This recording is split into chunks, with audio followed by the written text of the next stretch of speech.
Chapter 37 of the Count of Monte Cristo by Alexandre Dumas. Chapter 37. The Catacombs of Saint Sebastien. In his whole life, perhaps, Franz had never before experienced so sudden an impression, so rapid a transition from gaiety to sadness, as in this moment. It seemed as though Rome, under the magic breath of some demon of the night, had suddenly changed into a vast tomb. By a chance which added yet more to the intensity of the darkness, the moon, which was on the wane, did not rise until 11 o'clock, and the streets which the young man traversed were plunged in the deepest obscurity. The distance was short, and at the end of 10 minutes his carriage, or rather the Count's, stopped before the Hôtel de Londres. Dinner was waiting, but as Albert had told him that he should not return so soon, Franz sat down without him. Signor Pastrini, who had been accustomed to see them dine together, inquired into the cause of his absence, but Franz merely replied that Albert had received on the previous evening an invitation which he had accepted. The sudden extinction of the moccoletti, the darkness which had replaced the light, and the silence which had succeeded the turmoil, had left in Franz's mind a certain depression, which was not free from uneasiness. He therefore dined very silently, in spite of the officious attention of his host, who presented himself 2 or 3 times to inquire if he wanted anything. Franz resolved to wait for Albert as late as possible. He ordered the carriage, therefore, for 11 o'clock, desiring Signor Pastrini to inform him the moment that Albert returned to the hotel. At 11 o'clock Albert had not come back. Franz dressed himself and went out, telling his host that he was going to pass the night at the Duke of Bracciano's. The house of the Duke of Bracciano is one of the most delightful in Rome. The Duchess, one of the last heiresses of the Colonnas, does its honours with the most consummate grace, and thus their fête have a European celebrity. Franz and Albert had brought to Rome letters of introduction to them, and their first question on his arrival was to inquire the whereabouts of his travelling companion. Franz replied that he had left him at the moment they were all about to extinguish the moccoli, and that he had lost sight of him in the Via Macello. "Then he has not returned," said the Duke. "I waited for him until this hour," replied Franz. "And do you know whither he went?" "No, not precisely. However, I think it was something very like a rendezvous." "Diavolo!" said the Duke. "This is a bad day, or rather a bad night, to be out late, is it not, Countess?" These words were addressed to the Countess G., who had just arrived and was leaning on the arm of Signor Torlonia, the Duke's brother. "I think, on the contrary, that it is a charming night," replied the Countess. "And those who are here will complain of but one thing, its too rapid flight." "I am not speaking," said the Duke with a smile, "of the persons who are here. The men run no other danger than that of falling in love with you, and the women of falling ill of jealousy at seeing you so lovely. I meant persons who are out in the streets of Rome." "Ah," asked the Countess, "who is out in the streets of Rome at this hour, unless it be to go to a ball?" "Our friend Albert de Morcerf, Countess, whom I left in pursuit of his unknown about 7 o'clock this evening," said Franz, "and whom I have not seen since." "And don't you know where he is?"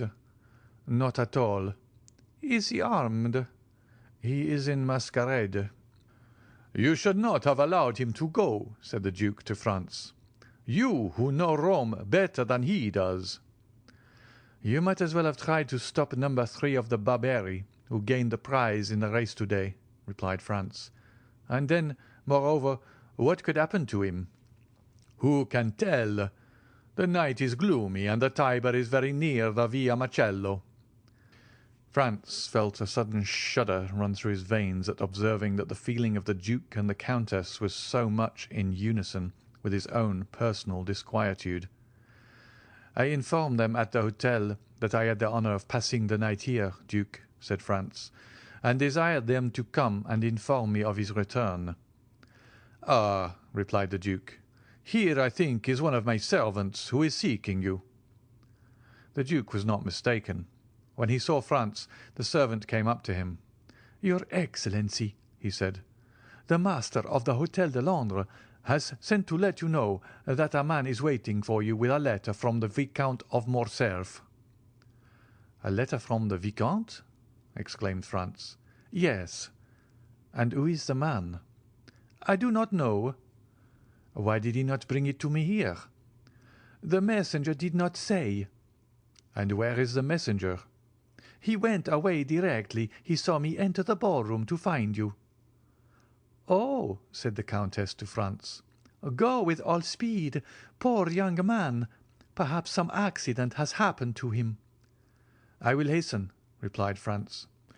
"Shall we see you again to give us any information?" inquired the Countess. "Yes, if it is not any serious affair. Otherwise I cannot answer as to what I may do myself." "Be prudent in any event," said the Countess. "Oh, pray be assured of that." Franz took his hat and went away in haste. He had sent away his carriage with orders for it to fetch him at 2 o'clock. Fortunately, the Palazzo Bracciano, which is on one side in the Corso and on the other in the Square of the Holy Apostles, is hardly 10 minutes' walk from the Hôtel de Londres. As he came near the hotel, Franz saw a man in the middle of the street. He had no doubt that it was the messenger from Albert. The man was wrapped up in a large cloak. He went up to him, but to his extreme astonishment, the stranger first addressed him. "What wants your Excellency of me?" inquired the man, retreating a step or two as if to keep on his guard. "Are not you the person who brought me a letter?" inquired Franz. "From the Viscount of Morcerf?" "Your Excellency lodges at Pastrini's hotel?" "I do." "Your Excellency is the travelling companion of the Viscount?" "I am." "Your Excellency's name?"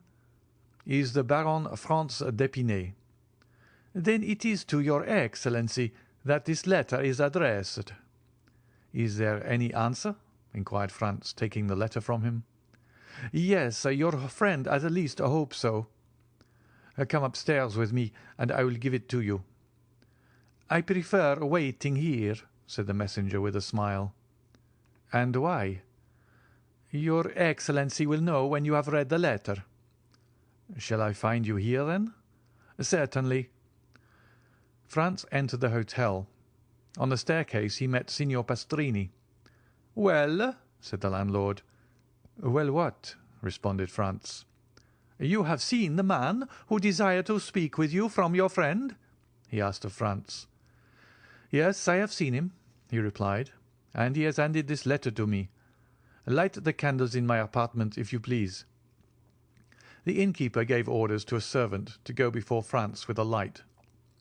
The young man had found Signor Pastrini looking very much alarmed, and this had only made him the more anxious to read Albert's letter.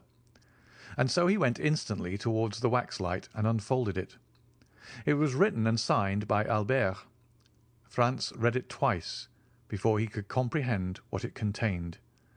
It was thus worded: "My dear fellow, the moment you have received this, have the kindness to take the letter of credit from my pocket-book, which you will find in the square drawer of the secretary. Add your own to it, if it be not sufficient. Run to Torionia, draw from him instantly 4,000 piastres, and give them to the bearer. It is urgent that I should have this money without delay. I do not say more. Rely on you as you may rely on me. Your friend, Albert de Morcerf. P.S. I now believe in Italian banditti." Below these lines were written in a strange hand the following in Italian: "Se alle 6 della mattina le 4.000 piastre non sono nelle mie mani, alla 7 il conte Alberto avrà cessato di vivere. Luigi Vampa." If by 6 in the morning the 4,000 piastre are not in my hands, by 7 o'clock the Count Albert will have ceased to live. This second signature explained everything to Franz, who now understood the objection of the messenger to coming up into the apartment. The street was safer for him. Albert, then, had fallen into the hands of the famous bandit chief. in whose existence he had for so long a time refused to believe. There was no time to lose. He hastened to open the secretary and found the pocket-book in the drawer, and in it the letter of credit. There were in all 6,000 piastres, but of these 6,000 Albert had already expended 3,000. As to Franz, he had no letter of credit, as he lived at Florence, and had only come to Rome to pass 7 or 8 days. He had brought but 100 louis, and of these he had not more than 50 left. Thus 700 or 800 piastres were wanting to them both to make up the sum that Albert required. True, he might in such a case rely on the kindness of Signor Torlonia. He was therefore about to return to the Palazzo Bracciano without loss of time, when suddenly a luminous idea crossed his mind. He remembered the Count of Monte Cristo. Franz was about to ring for Signor Pastrini, when that worthy presented himself. "My dear sir," he said hastily, "do you know if the Count is within?" "Yes, your Excellency. He has this moment returned." "Is he in bed?" "I should say no." "Then ring at his door, if you please, and request him to be so kind as to give me an audience." Signor Pastrini did as he was desired, and returning 5 minutes after, he said, "The Count awaits your Excellency." Franz went along the corridor, and a servant introduced him to the Count. He was in a small room which Franz had not yet seen, and which was surrounded with divans. The Count came toward him. "Well, what good wind blows you hither at this hour?" And he, "Have you come to sup with me? It would be very kind of you." "No, I have come to speak to you of a very serious matter." "A serious matter," said the Count, looking at Franz with the earnestness usual to him. "And what may it be?" "Are we alone?" "Yes," replied the Count, going to the door and returning. Franz gave him Albert's letter. "Read that," he said. The Count read it. "Well, well," said he. "Did you see the postscript?" "I did indeed. Se alle 6 della mattina le 4.000 piastre non sono nelle mie mani, alla 7 il conte Alberto avrà cessato di vivere. Luigi Vampa." "What think you of that?" inquired Franz. "Have you the money he demands?" "Yes, all but 800 piastres." The Count went to his secretary, opened it, and pulling out a drawer filled with gold, said to Franz, "I hope you will not offend me by applying to any one but myself." "You see, on the contrary, I come to you first and instantly," replied Franz. "And I thank you. Have what you will." And he made a sign to Franz to take what he pleased. "Is it absolutely necessary, then, to send the money to Luigi Vampa?" asked the young man, looking fixedly in his turn at the Count. "Judge for yourself," replied he. "The postscript is explicit." "I think that if you would take the trouble of reflecting, you could find a way of simplifying the negotiation," said Franz. "How so?" returned the Count with surprise. "If we were to go together to Luigi Vampa, I am sure he would not refuse you Albert's freedom." "What influence can I possibly have over a bandit?" "Have you not just rendered him a service that can never be forgotten?" "What is that?" "Have you not saved Peppino's life?" "Well, well," said the Count. "Who told you that?" "No matter. I know it." The Count knit his brows and remained silent an instant. "And if I went to seek Vampa, would you accompany me?" "If my society would not be disagreeable." "Be it so. It is a lovely night, and a walk without Rome will do us both good." "Shall I take any arms?" "For what purpose?" "Any money?" "It is useless. Where is the man who brought the letter?" "In the street." "He awaits the answer?" "Yes." "I must learn where we are going. I will summon him thither." "It is useless. He would not come up." "To your apartments, perhaps, but he will not make any difficulty at entering mine." The Count went to the window of the apartment that looked on to the street, and whistled in a peculiar manner. The man in the mantle quitted the wall and advanced into the middle of the street. "Salite!" said the Count in the same tone in which he would have given an order to his servant. The messenger obeyed without the least hesitation, but rather with alacrity, and mounting the steps at a bound, entered the hotel. 5 seconds afterwards he was at the door of the room. "Ah, it is you, Peppino," said the Count. But Peppino, instead of answering, threw himself on his knees, seized the Count's hand, and covered it with kisses. "Ah," said the Count, "you have then not forgotten that I saved your life. That is strange, for it is a week ago."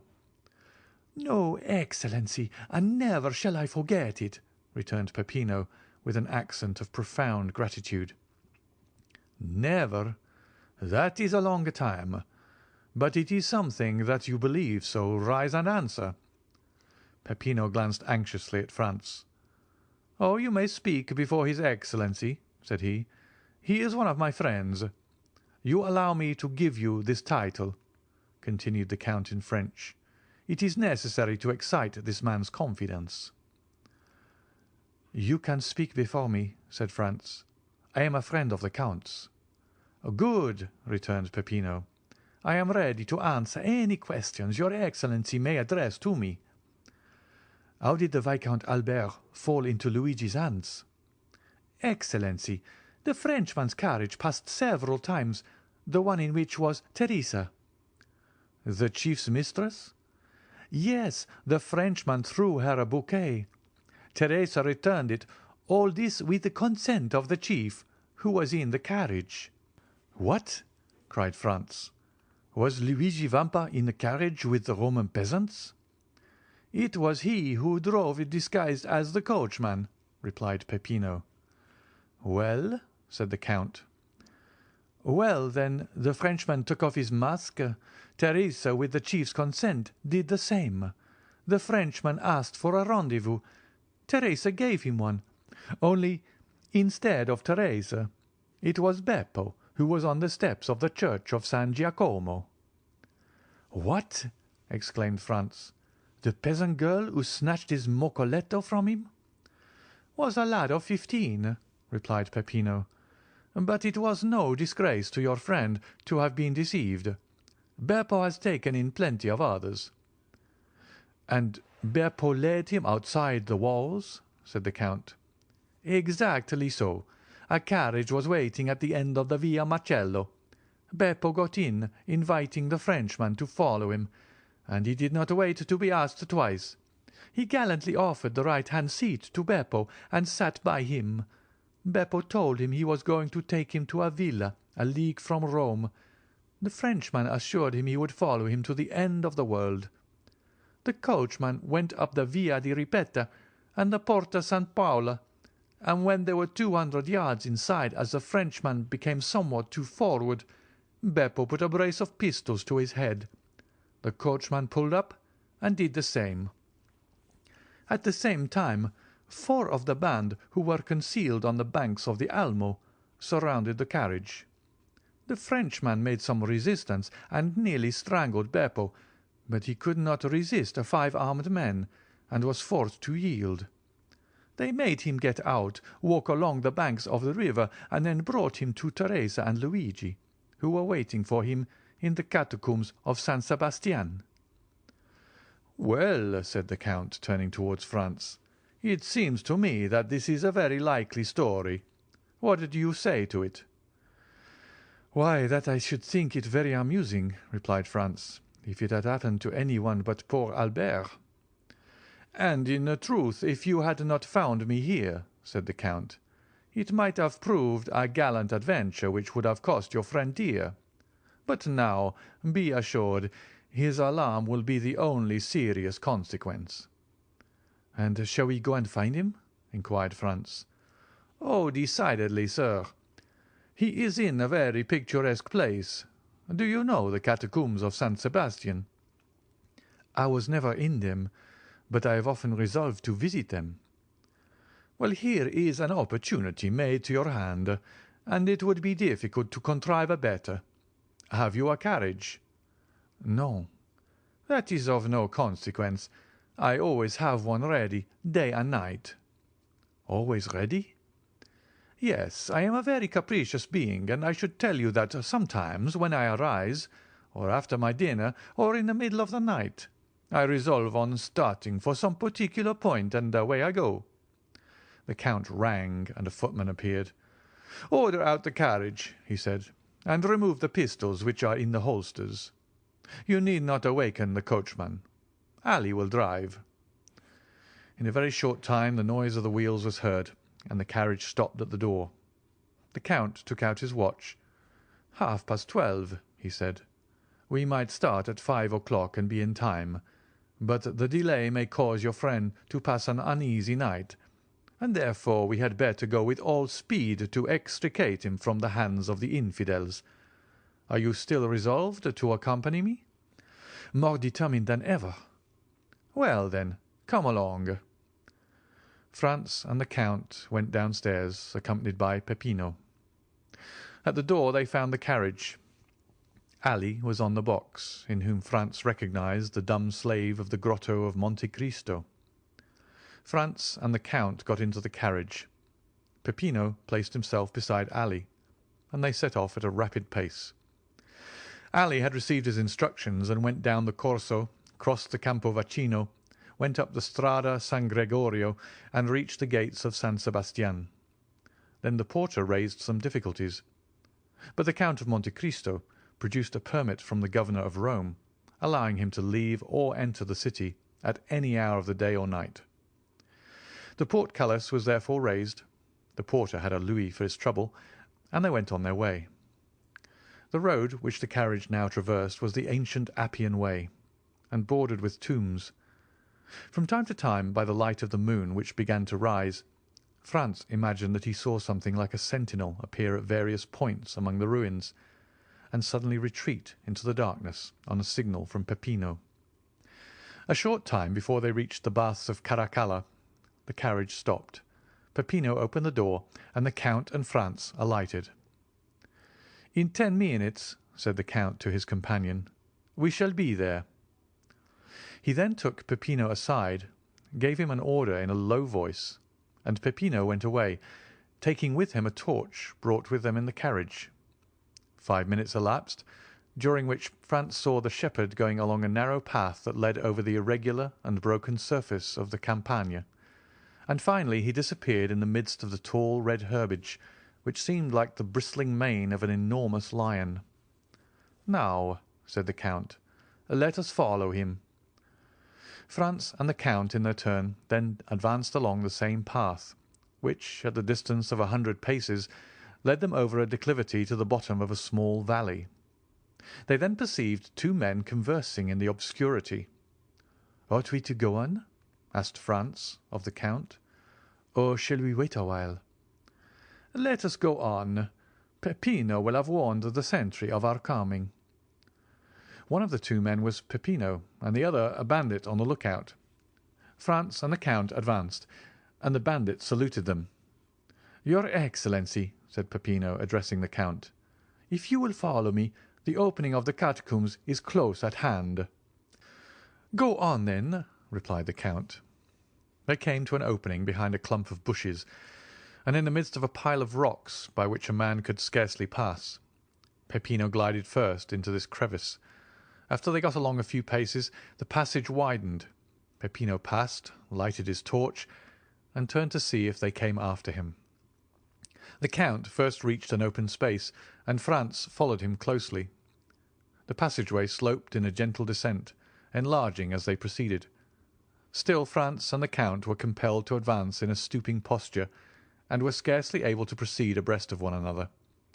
They went on 150 paces in this way, and then were stopped by "Who comes there?"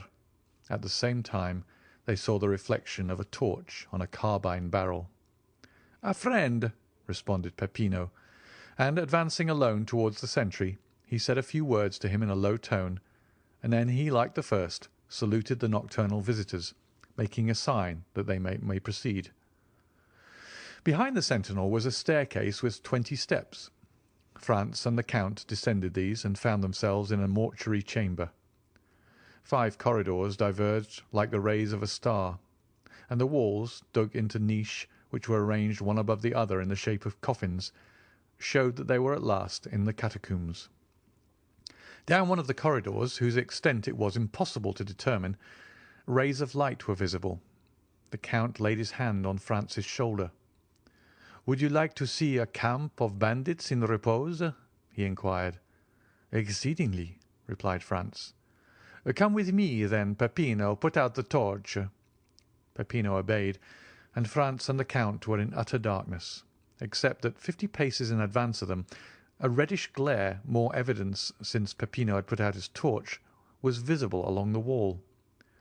They advanced silently, the Count guiding Franz as if he had the singular faculty of seeing in the dark. Franz himself, however, saw his way more plainly in proportion as he went on towards the light, which served in some manner as a guide. 3 arcades were before them, and the middle one was used as a door. These arcades opened on one side into the corridor where the Count and Franz were, and on the other into a large square chamber, entirely surrounded by niche, similar to those of which we have spoken. In the midst of this chamber were 4 stones, which had formerly served as an altar, as was evident from the cross which still surmounted them.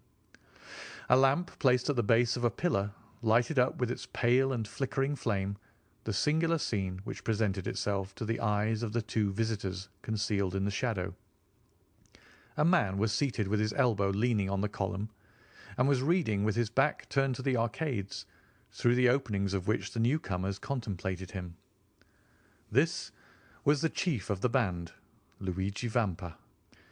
Around him, and in groups according to their fancy, lying in their mantles or with their backs against a sort of stone bench which went all around the columbarium, were to be seen 20 brigands or more, each having his carbine within reach. At the other end, silently, scarcely visible, and like a shadow, was a sentinel, who was walking up and down before a grotto, which was only distinguishable because in that spot the darkness seemed more dense than elsewhere. When the Count thought Franz had gazed sufficiently on this picturesque tableau, he raised his finger to his lips to warn him to be silent, and, ascending the 3 steps which led to the corridor of the columbarium, entered the chamber by the middle arcade, and advanced towards Vampa, who was so intent on the book before him that he did not hear the noise of his footsteps. "Who comes there?" cried the sentinel, who was less abstracted, and who saw by the lamplight a shadow approaching his chief. At this challenge Vampa rose quickly, drawing at the same moment a pistol from his girdle. In a moment all the bandits were on their feet, and 20 carbines were levelled at the Count. "Well," said he in a voice perfectly calm, and no muscle of his countenance disturbed. "Well, my dear Vampa, it appears to me that you receive a friend with a great deal of ceremony." "Ground arms!" exclaimed the chief, with an imperative sign of the hand, while with the other he took off his hat respectfully. Then turning to the singular personage who had caused this scene, he said, "Your pardon, your Excellency, but I was so far from expecting the honour of a visit that I did not really recognize you." "It seems that your memory is equally short in everything, Vampa," said the Count, "and that not only do you forget people's faces, but also the conditions you make with them." "What conditions have I forgotten, your Excellency?" inquired the bandit, with the air of a man who, having committed an error, is anxious to repair it. "Was it not agreed," asked the Count, "that not only my person, but also that of my friends, should be respected by you?" "And how have I broken that treaty, your Excellency?" "You have this evening carried off and conveyed hither the Vicomte Albert de Morcerf. Well," continued the Count in a tone that made Franz shudder, "this young gentleman is one of my friends. This young gentleman lodges in the same hotel as myself. This young gentleman has been up and down the Corso for 8 hours in my private carriage, and yet, I repeat to you, you have carried him off and conveyed him hither, and," added the Count, taking the letter from his pocket, "you have set a ransom on him, as if he were an utter stranger. "Why did you not tell me all this, you?" inquired the brigand chief, turning towards his men, who all retreated before his look. "Have you caused me thus to fall in my word towards a gentleman like the Count, who has all our lives in his hands? By heavens, if I thought one of you knew that the young gentleman was the friend of his Excellency, I would blow his brains out with my own hand." "Well," said the Count, turning towards Franz, "I told you there was some mistake in this." "Are you not alone?" asked Vampa with uneasiness. "I am with the person to whom this letter was addressed, and to whom I desired to prove that Luigi Vampa was a man of his word. Come, your Excellency," the Count added, turning to Franz, "here is Luigi Vampa, who will himself express to you his deep regret at the mistake he has committed." Franz approached the chief, advancing several steps to meet him. "Welcome among us, your Excellency," he said to him. "You heard what the Count just said, and also my reply. Let me add that I would not, for the 4,000 piastres at which I had fixed your friend's ransom, that this had happened." "But," said Franz, looking around him uneasily, "where is the Vicomte? I do not see him." "Nothing has happened to him, I hope," said the Count frowningly. "The prisoner is there," replied Vampa, pointing to the hollow space in front of which the bandit was on guard, "and I will go myself and tell him he is free." The chief went towards the place he had pointed out as Albert's prison, and Franz and the Count followed him. "What is the prisoner doing?" inquired Vampa of the sentinel.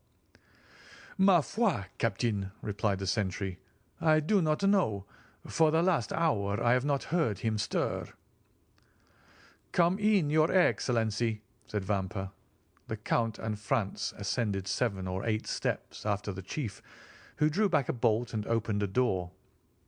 Then, by the gleam of a lamp similar to that which lighted the columbarium, Albert was to be seen wrapped up in a cloak which one of the bandits had lent to him, lying in a corner in profound slumber. "Come," said the Count, smiling with his own peculiar smile, "not so bad for a man who is to be shot at 7 o'clock tomorrow morning." Vampa looked at Albert with a kind of admiration. He was not insensible to such a proof of courage. "You are right, your Excellency," he said. "This must be one of your friends." Then going to Albert, he touched him on the shoulder, saying, "Will your Excellency please to awaken?" Albert stretched out his arms, rubbed his eyelids, and opened his eyes. "Oh," said he, "is it you, captain? You should have allowed me to sleep. I had such a delightful dream. I was dancing the galop at Trollonia's with the Countess G."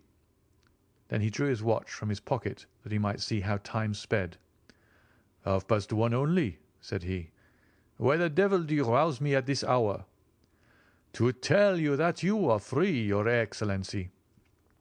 "My dear fellow," said Albert with perfect ease of mind, "remember for the future Napoleon's maxim, 'Never awaken me but for bad news.' If you had let me sleep on, I should have finished my gallop, and have been grateful to you all my life. So then, they have paid my ransom?" "No, your Excellency." "Well, then, how am I free?" "A person to whom I can refuse nothing has come to demand you." "Come hither." "Yes, hither." "Really? Then that person is a most amiable person." Albert looked around and perceived Franz. "What?" said he. "Is it you, my dear Franz, whose devotion and friendship are thus displayed?" "No, not I," replied Franz, "but our neighbour, the Count of Monte Cristo." "Oh, my dear Count," said Albert gaily, arranging his cravat and wristbands, "you are really most kind, and I hope you will consider me as under eternal obligations to you, in the first place for the carriage, and in the next for this visit." And he put out his hand to the Count, who shuddered as he gave his own, but who nevertheless did give it. The bandit gazed on this scene with amazement. He was evidently accustomed to see his prisoners tremble before him, and yet here was one whose gay temperament was not that for a moment altered. As for France, he was enchanted at the way in which Albert had sustained the national honour in the presence of the bandit. "My dear Albert," he said, "if you will make haste, we shall yet have time to finish the night at Torlonia's. You may conclude your interrupted gallop, so that you will owe no ill will to Signor Luigi, who has indeed, throughout this whole affair, acted like a gentleman." "You are decidedly right, and we may reach the palazzo by 2 o'clock, Signor Luigi," continued Albert. "Is there any formality to fulfil before I take leave of your Excellency?" "None, sir," replied the bandit. "You are as free as air." "Well, then, a happy and merry life to you. Come, gentlemen, come." And Albert, followed by Franz and the Count, descended the staircase, crossed the square chamber, where stood all the bandits, hat in hand. "Peppino," said the brigand chief, "give me the torch." "What are you going to do?" inquired the Count. "I will show you the way back myself," said the captain. "That is the least honour that I can render to your Excellency." And taking the lighted torch from the hands of the herdsman, he preceded his guests, not as a servant who performs an act of civility, but like a king who precedes ambassadors. On reaching the door he bowed. "And now, your Excellency," added he, "allow me to repeat my apologies, and I hope you will not entertain any resentment at what has occurred." "No, my dear Vampa," replied the Count. "Besides, you compensate for your mistakes in so gentlemanly a way that one almost feels obliged to you for having committed them. Gentlemen," added the chief, turning towards the young men, "perhaps the offer may not appear very tempting to you, but if you should ever feel inclined to pay me a second visit wherever I may be, you shall be welcome." Franz and Albert bowed. The Count went out first, then Albert. Franz paused for a moment. "Has your Excellency anything to ask me?" said Vampa with a smile. "Yes, I have," replied Franz. "I am curious to know what work you were perusing with so much attention as we entered." "Cæsar's Commentaries," said the bandit. "It is my favourite work." "Well, are you coming?" asked Albert. "Yes," replied Franz. "Here I am." And he, in his turn, left the caves. They advanced to the plain. "Your pardon," said Albert, turning around. "Will you allow me, Captain?" And he lighted his cigar at Vampa's torch. "Now, my dear Count," he said, "let us on with all the speed we may. I am enormously anxious to finish my night at the Duke of Bracciano's." They found the carriage where they had left it. The Count said a word in Arabic to Ali, and the horses went on at great speed. It was just 2 o'clock by Albert's watch when the two friends entered into the dancing-room. Their return was quite an event, but as they entered together, all uneasiness on Albert's account ceased instantly. "Madame," said the Viscount of Morcerf, advancing towards the Countess, "yesterday you were so condescending as to promise me a gallop. I am rather late in claiming this gracious promise, but here is my friend, whose character for veracity you will know, and he will assure you the delay arose from no fault of mine." And as at this moment the orchestra gave the signal for the waltz, Albert put his arm round the waist of the Countess and disappeared with her in the whirl of dancers. In the meanwhile Franz was considering the singular shudder that had passed over the Count of Monte Cristo at the moment when he had been in some sort forced to give his hand to Albert. End of chapter 37.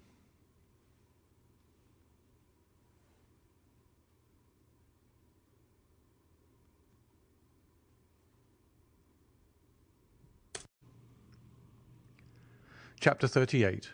The Compact. The first words that Albert uttered to his friend on the following morning contained a request that Franz would accompany him on a visit to the Count. True, the young man had warmly and energetically thanked the Count on the previous evening, but services such as he had rendered could never be too often acknowledged. Franz, who seemed attracted by some invisible influence towards the Count, in which terror was strangely mingled, felt an extreme reluctance to permit his friend to be exposed alone to the singular fascination that this mysterious personage seemed to exercise over him, and therefore made no objection to Albert's request, but at once accompanied him to the desired spot, and after a short delay the Count joined them in the salon. "My dear Count," said Albert, advancing to meet him, "permit me to repeat the poor thanks I offered last night, and to assure you that the remembrance of all I owe to you will never be effaced from my memory. Believe me, as long as I live, I shall never cease to dwell with grateful recollection on the prompt and important service you rendered me, and also to remember that to you I am indebted even for my life." "My dear, very good friend and excellent neighbour," replied the Count with a smile, "you really exaggerate my trifling exertions. You owe me nothing but some trifle of 20,000 francs, which you have been saved out of your travelling expenses, so that there is not much of a score between us. But you must really permit me to congratulate you on the ease and unconcern with which you resigned yourself to your fate, and the perfect indifference you manifested as to the turn events might take." "Upon my word," said Albert, "I deserve no credit for what I could not help, namely a determination to take everything as I found it, and to let those bandits see that although men get into troublesome scrapes all over the world, there is no nation but the French that can smile, even in the face of grim death itself. All that, however, has nothing to do with my obligations to you, and I now come to ask you whether, in my own person, my family, or connections, I can in any way serve you.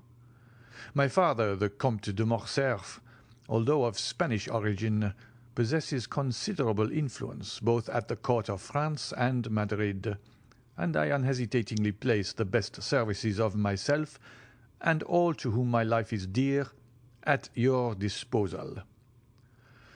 "Monsieur de Morcerf," replied the Count, "your offer, far from surprising me, is precisely what I expected from you, and I accept it in the same spirit of hearty sincerity with which it is made. Nay, I will go still further, and say that I had previously made up my mind to ask a great favour at your hands." "Oh, pray name it." "I am wholly a stranger to Paris. It is a city I have never yet seen." "Is it possible," exclaimed Albert, "that you have reached your present age without visiting the finest capital in the world? I can scarcely credit it." "Nevertheless, it is quite true. Still, I agree with you in thinking that my present ignorance of the first city in Europe is a reproach to me in every way, and calls for immediate correction. But in all probability I should have performed so important, so necessary a duty as that of making myself acquainted with the wonders and beauties of your justly celebrated capital, had I known any person who would have introduced me into the fashionable world. But unfortunately I possessed no acquaintance there, and of necessity was compelled to abandon the idea." "So distinguished an individual as yourself," cried Albert, "could scarcely have required an introduction." "You are most kind, but as regards myself, I can find no merit I possess, save that as a millionaire I might have become a partner in the speculations of Monsieur Aguado and Monsieur Rothschild. But as my motive in travelling to your capital would not have been for the pleasure of dabbling in stocks, I stayed away till some favourable chance should present itself of carrying my wish into execution. Your offer, however, smooths all difficulties, and I have only to ask you, my dear Monsieur de Morcerf," these words were accompanied by a most peculiar smile, "whether you undertake upon my arrival in France to open to me the doors of that fashionable world, of which I know no more than a Huron or a native of Cochin China." "Oh, that I do, and with infinite pleasure," answered Albert. "And so much the more readily, as a letter received this morning from my father summons me to Paris in consequence of a treaty of marriage. My dear Franz, do not smile, I beg of you. With a family of high standing and connected with the very cream of Parisian society." "Connected by marriage, you mean?" said Franz laughingly. "Well, never mind how it is," answered Albert. "It comes to the same thing in the end. Perhaps by the time you return to Paris I shall be quite a sober, staid father of a family. A most edifying representative I shall make of all the domestic virtues, don't you think so? But as regards your wish to visit our fine city, my dear Count, I can only say that you may command me and mine to any extent you please." "Then it is settled," said the Count, "and I give you my solemn assurance that I only waited an opportunity like the present to realize the plans that I have long meditated." Franz did not doubt that these plans were the same concerning which the Count had dropped a few words in the grotto of Monte Cristo, and while the Count was speaking the young man watched him closely, hoping to read something of his purpose in his face. But his countenance was inscrutable, especially when, as in the present case, it was veiled in a sphinx-like smile. "But tell me now, Count," exclaimed Albert, delighted at the idea of having to chaperon so distinguished a person as Monte Cristo, "tell me truly whether you are in earnest, or if this project of visiting Paris is merely one of the chimerical and uncertain air castles of which we make so many in the course of our lives, but which, like a house built on the sand, is liable to be blown over by the first puff of wind." "I pledge you my honour," returned the Count, "that I mean to do as I have said. Both inclination and positive necessity compel me to visit Paris." "When do you propose going thither?" "Have you made up your mind when you shall be there yourself?" "Certainly. In a fortnight or 3 weeks' time, that is to say, as fast as I can get there." "Nay," said the Count, "I will give you 3 months ere I join you. You see I make an ample allowance for all delays and difficulties." "And in 3 months' time," said Albert, "you will be at my house?" "Shall we make a positive appointment for a particular day and hour?" inquired the Count. "Only let me warn you that I am proverbial for my punctilious exactitude in keeping my engagements." "Day by day, hour for hour," said Albert. "That will suit me to a dot." "So be it, then," replied the Count, and extending his hand towards a calendar suspended near the chimney-piece, he said, "To-day is the 21st of February," and, drawing out his watch, added, "It is exactly 10:30. And now promise me to remember this, and expect me the 21st of May, at the same hour in the forenoon." "Capital!" exclaimed Albert. "Your breakfast shall be waiting." "Where do you live?" "Numero 27, Rue de Helder." "Have you bachelor's apartments there? I hope my coming will not put you to any inconvenience." "I reside in my father's house, but occupy a pavilion at the farther side of the courtyard, entirely separated from the main building." "Quite sufficient," replied the Count, as taking out his tablets he wrote down No. 27, Rue de Helder, 21st May, 10:30 in the morning. "Now then," said the Count, returning his tablets to his pocket, "make yourself perfectly easy. The hand of your timepiece will not be more accurate in marking the time than myself." "Shall I see you again ere my departure?" asked Albert. "That depends. When do you leave?" "To-morrow evening at 5 o'clock." "In that case I must say adieu to you, as I am compelled to go to Naples, and shall not return hither before Saturday evening or Sunday morning.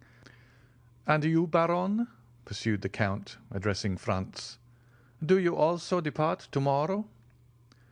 "Yes." "For France?" "No, for Venice. I shall remain in Italy for another year or 2. "Then we shall not meet in Paris?" "I fear I shall not have the honour." "Well, since we must part," said the Count, holding out a hand to each of the young men, Allow me to wish you both a safe and pleasant journey." It was the first time the hand of Franz had come in contact with that of the mysterious individual before him, and unconsciously he shuddered at its touch, for it felt cold and icy as that of a corpse. "Let us understand each other," said Albert. "It is agreed, is it not, that you are to be at numero 27 in the Rue du Helder on the 21st of May at 10:30 in the morning, and your word of honour passed for your punctuality?" "The 21st of May, at 10:30 in the morning, Rue du Helder, number 27," replied the Count. The young men then rose and, bowing to the Count, quitted the room. "What is the matter?" asked Albert of Franz, when they had returned to their own apartments. "You seem more than commonly thoughtful." "I will confess to you, Albert," replied Franz, "the Count is a very singular person, and the appointment you have made to meet him in Paris fills me with 1,000 apprehensions." "My dear fellow," exclaimed Albert, "what can there possibly be in that to excite uneasiness? Why, you must have lost your senses." "Whether I am in my senses or not," answered Franz, "that is the way I feel." "Listen to me, Franz," said Albert.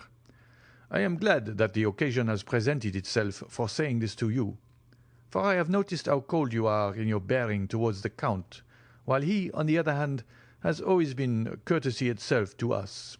Have you anything particular against him?" "Possibly." "Did you ever meet him previously to coming hither?" "I have." "And where?" "Will you promise me not to repeat a single word of what I am about to tell you?" "I promise." "Upon your honour?" "Upon my honour." "Then listen to me." Franz then related to his friend the history of his excursion to the island of Monte Cristo, and of his finding a party of smugglers there, and the 2 Corsican bandits with them. He dwelt with considerable force and energy on the almost magical hospitality he had received from the Count, and the magnificence of his entertainment in the grotto of the 1,001 Nights. He recounted with circumstantial exactitude all the particulars of the supper, the hashish, the statues, the dream, and how at his awakening there remained no proof or trace of all these events, save the small yacht seen in the distant horizon, driving under full sail toward Porto Vecchio. Then he detailed the conversation overheard by him at the Colosseum between the Count and Vampa, in which the Count had promised to obtain the release of the bandit Peppino, an engagement which, as our readers are aware, he most faithfully fulfilled. At last he arrived at the adventure of the preceding night, and the embarrassment in which he found himself placed by not having sufficient cash by 600 or 700 piastres to make up the sum required, and finally of his application to the Count and the picturesque and satisfactory result that followed. Albert listened with the most profound attention. "Well," said he, when Franz had concluded, "what do you find to object to in all you have related? The Count is fond of travelling, and being rich, possesses a vessel of his own. Go but to Portsmouth or Southampton, and you will find the harbours crowded with the yachts belonging to such of the English as can afford the expense, and have the same liking for this amusement. Now, by way of having a resting place during his excursions, avoiding the wretched cookery which has been trying its best to poison me during the last 4 months, while you have manfully resisted its effects for as many years, and obtaining a bed on which it is possible to slumber, Monte Cristo has furnished for himself a temporary abode where you first found him, but, to prevent the possibility of the Tuscan government taking a fancy to his enchanted palace, and thereby depriving him of the advantages naturally expected from so large an outlay of capital, he has wisely enough purchased the island and taken its name. Just ask yourself, my good fellow, whether there are not many persons of our acquaintance who assume the names of lands and properties they never in their lives were masters of." "But," said Franz, "the Corsican bandits that were among the crew of his vessel?" "Why, really the thing seems to me simple enough. Nobody knows better than yourself that the bandits of Corsica are not rogues or thieves, but purely and simple fugitives, driven by some sinister motive from their native town or village, and that their fellowship involves no disgrace or stigma. For my own part, I protest that should I ever go to Corsica, my first visit, ere even I presented myself to the mayor or prefect, should be to the bandits of Colomba, if I could only manage to find them, for on my conscience they are a race of men I admire greatly." "Still," persisted Franz, "I suppose you will allow that such men as Vampa and his band are regular villains, who have no other motive than plunder when they seize your person. How do you explain the influence the Count evidently possessed over those ruffians?" "My good friend, as in all probability I owe my present safety to that influence, it would ill become me to search too closely into its source. Therefore, instead of condemning him for his intimacy with outlaws, you must give me leave to excuse any little irregularity there may be in such a connection, not altogether for preserving my life, for my own idea was that it never was in much danger, but certainly for saving me 4,000 piastres, which being translated means neither more nor less than 24,000 livres of our money, a sum at which most assuredly I should never have been estimated in France, proving most indisputably," added Albert with a laugh, "that no prophet is honoured in his own country." "Talking of countries," replied Franz, "of what country is the Count? What is his native tongue? Whence does he derive his immense fortune, and what were those events of his early life, a life as marvellous as unknown, that have tinctured his succeeding years with so dark and gloomy a misanthropy? Certainly, these are questions that in your place I should like to have answered." "My dear Franz," replied Albert, "when upon receipt of my letter you found the necessity of asking the Count's assistance, you promptly went to him, saying, 'My friend Albert de Morcerf is in danger. Help me to deliver him.' Was not that nearly what you said?" "It was." "Well, then, did he ask you, 'Who is Monsieur Albert de Morcerf? How does he come by his name, his fortune? What are his means of existence? What is his birthplace? Of what country is he a native?' Tell me, did he put all these questions to you?" "I confess he asked me none." "No, he merely came and freed me from the hands of Signor Vampa, where I can assure you, in spite of all my outward appearance of ease and unconcern, I did not very particularly care to remain. Now then, Franz, when for services so promptly and unhesitatingly rendered, he but asks me in return to do for him what is done daily for any Russian prince or Italian nobleman who may pass through Paris, merely to introduce him into society, would you have me refuse? My good fellow, you must have lost your senses to think it possible I could act with such cold-blooded policy." And this time it must be confessed that, contrary to the usual state of affairs in discussions between the young men, the effective arguments were all on Albert's side. "Well," said Franz with a sigh, "do as you please, my dear Viscount, for your arguments are beyond my powers of refutation. Still, in spite of all, you must admit that this Count of Monte Cristo is a most singular personage." "He is a philanthropist," answered the other, "and no doubt his motive in visiting Paris is to compete for the Montyon prize, given, as you are aware, to whoever shall be proved to have most materially advanced the interests of virtue and humanity. If my vote and interest can obtain it for him, I will readily give him the one and promise the other. And now, my dear Franz, let us talk of something else. Come, shall we take our luncheon, and then pay a last visit to St. Peter's?" Franz silently assented, and the following afternoon, at 5:30, the young men parted. Albert de Morcerf to return to Paris, and Franz d'Épinay to pass a fortnight at Venice. But ere he entered his travelling carriage, Albert, fearing that his expected guest might forget the engagement he had entered into, placed in the care of a waiter at the hotel a card to be delivered to the Count of Monte Cristo, on which, beneath the name of Vicomte Albert de Morcerf, he had written in pencil, 27 Rue du Helder, on the 21st of May, 10:30 a.m. End of chapter 38.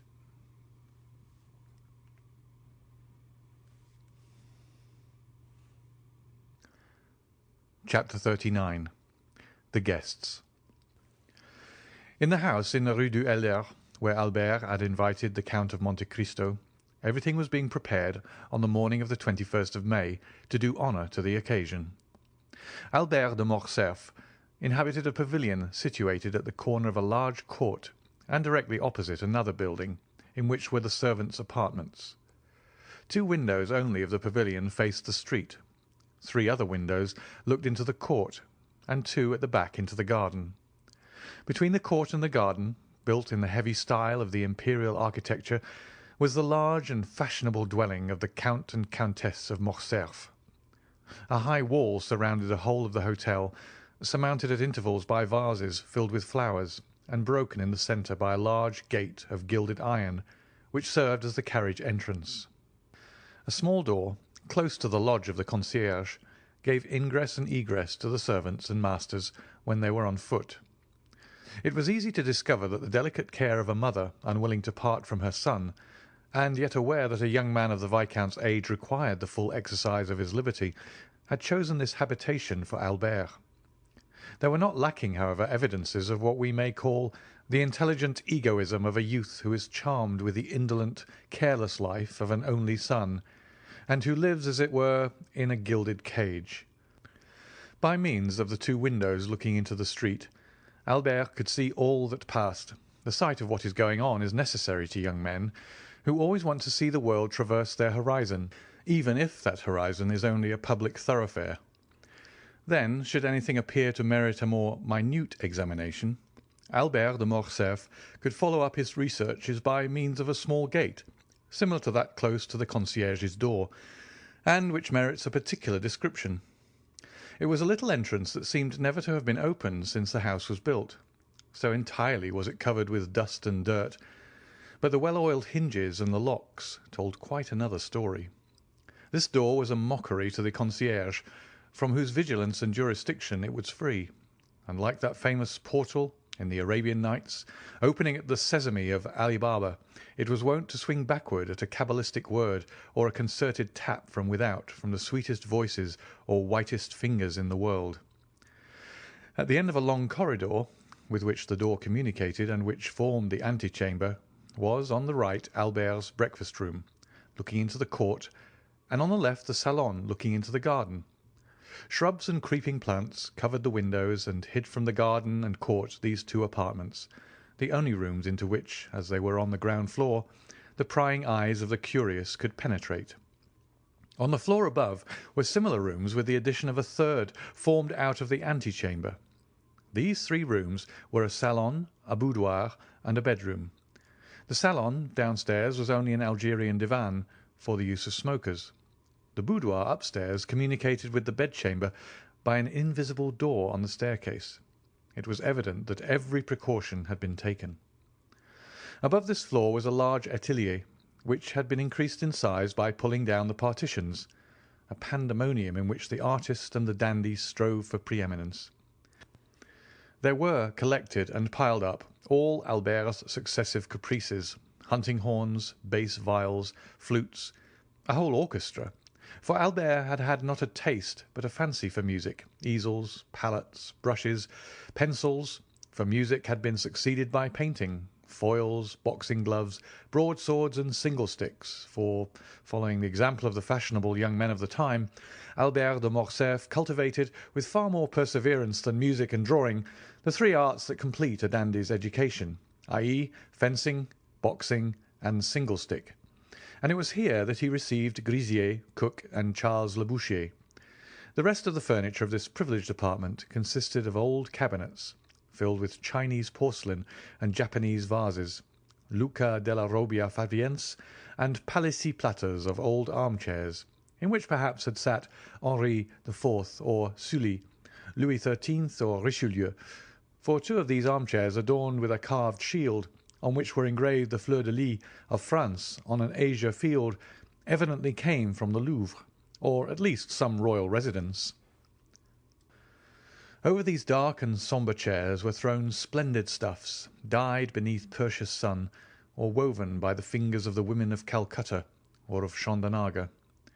What these stuffs did there, it was impossible to say. They awaited, while gratifying the eyes, a destination unknown to their owner himself. In the meantime, they filled the place with their golden and silky reflections.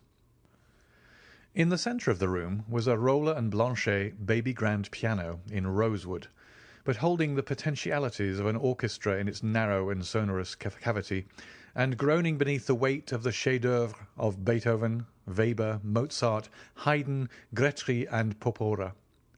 On the walls, over the doors, on the ceiling, were swords, daggers, Malay creeses, maces, battle-axes, gilded damasked and inlaid suits of armour, dried plants, minerals, and stuffed birds, their flame-coloured wings outspread in motionless flight, and their beaks forever open.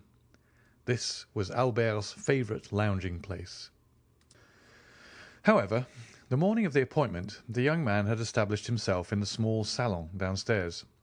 There, on a table, surrounded at some distance by a large and luxurious divan, every species of tobacco known, from the yellow tobacco of Petersburg to the black of Sinai, and so on along the scale from Maryland and Puerto Rico to Latakia, was exposed in pots of crackled earthenware, of which the Dutch are so fond.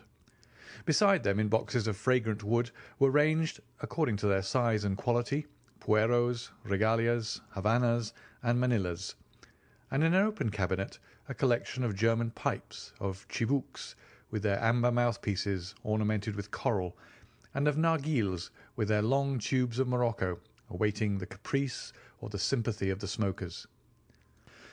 Albert had himself presided at the arrangement, or rather the symmetrical derangement, which, after coffee, the guests at a breakfast of modern days love to contemplate through the vapour that escapes from their mouths and ascends in long and fanciful wreaths to the ceiling. At 10:15 a valet entered. He composed with a little groom named John, and who only spoke English, all Albert's establishment, although the cook of the hotel was always at his service, and on great occasions the Count's chasseur also. This valet, whose name was Germain, and who enjoyed the entire confidence of his young master, held in one hand a number of papers, and in the other a packet of letters, which he gave to Albert. Albert glanced carelessly at the different missives, selected two written in a small and delicate hand, and enclosed in scented envelopes, opened them, and perused their contents with some attention. "How did these letters come?" said he. "One by the post. Madame Danglars' footman left the other." "Let Madame Danglars know that I accept the place she offers me in her box. Wait. Then, during the day, tell Rosa that when I leave the opera I will sup with her as she wishes. Take her 6 bottles of different wine, Cyprus, sherry, and Malaga, and a barrel of Ostend oysters. Get them at Borel's, and be sure you say they are for me." "At what o'clock, sir, do you breakfast?" "What time is it now?" "A 9:45. "Very well. At 10:30.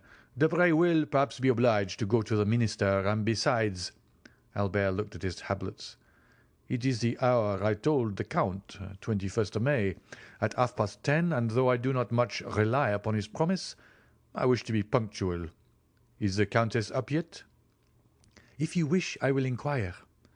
"Yes, ask her for one of her liqueur cellaret.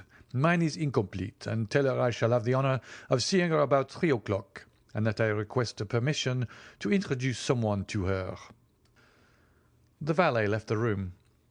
Albert threw himself on the divan, tore off the cover of 2 or 3 of the papers, looked at the theatre announcements, made a face, seeing they gave an opera and not a ballet, hunted vainly amongst the advertisements for a new tooth-powder of which he had heard, and threw down, one after the other, the 3 leading papers of Paris, muttering, "These papers become more and more stupid every day."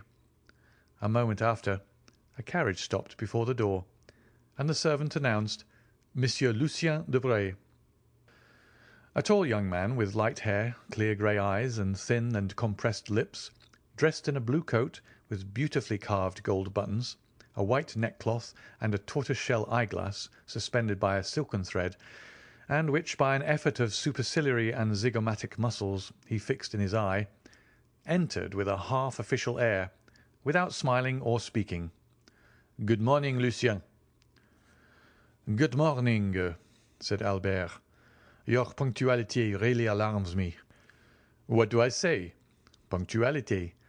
You, whom I expected last, you arrive at 5 minutes to 10, when the time fixed was half-past. Has the ministry resigned?" "No, my dear fellow," returned the young man, seating himself on the divan. "Reassure yourself. We are tottering always, but we never fall, and I begin to believe that we shall pass into a state of immobility, and then the affairs of the peninsula will completely consolidate us." "True. You drive Don Carlos out of Spain."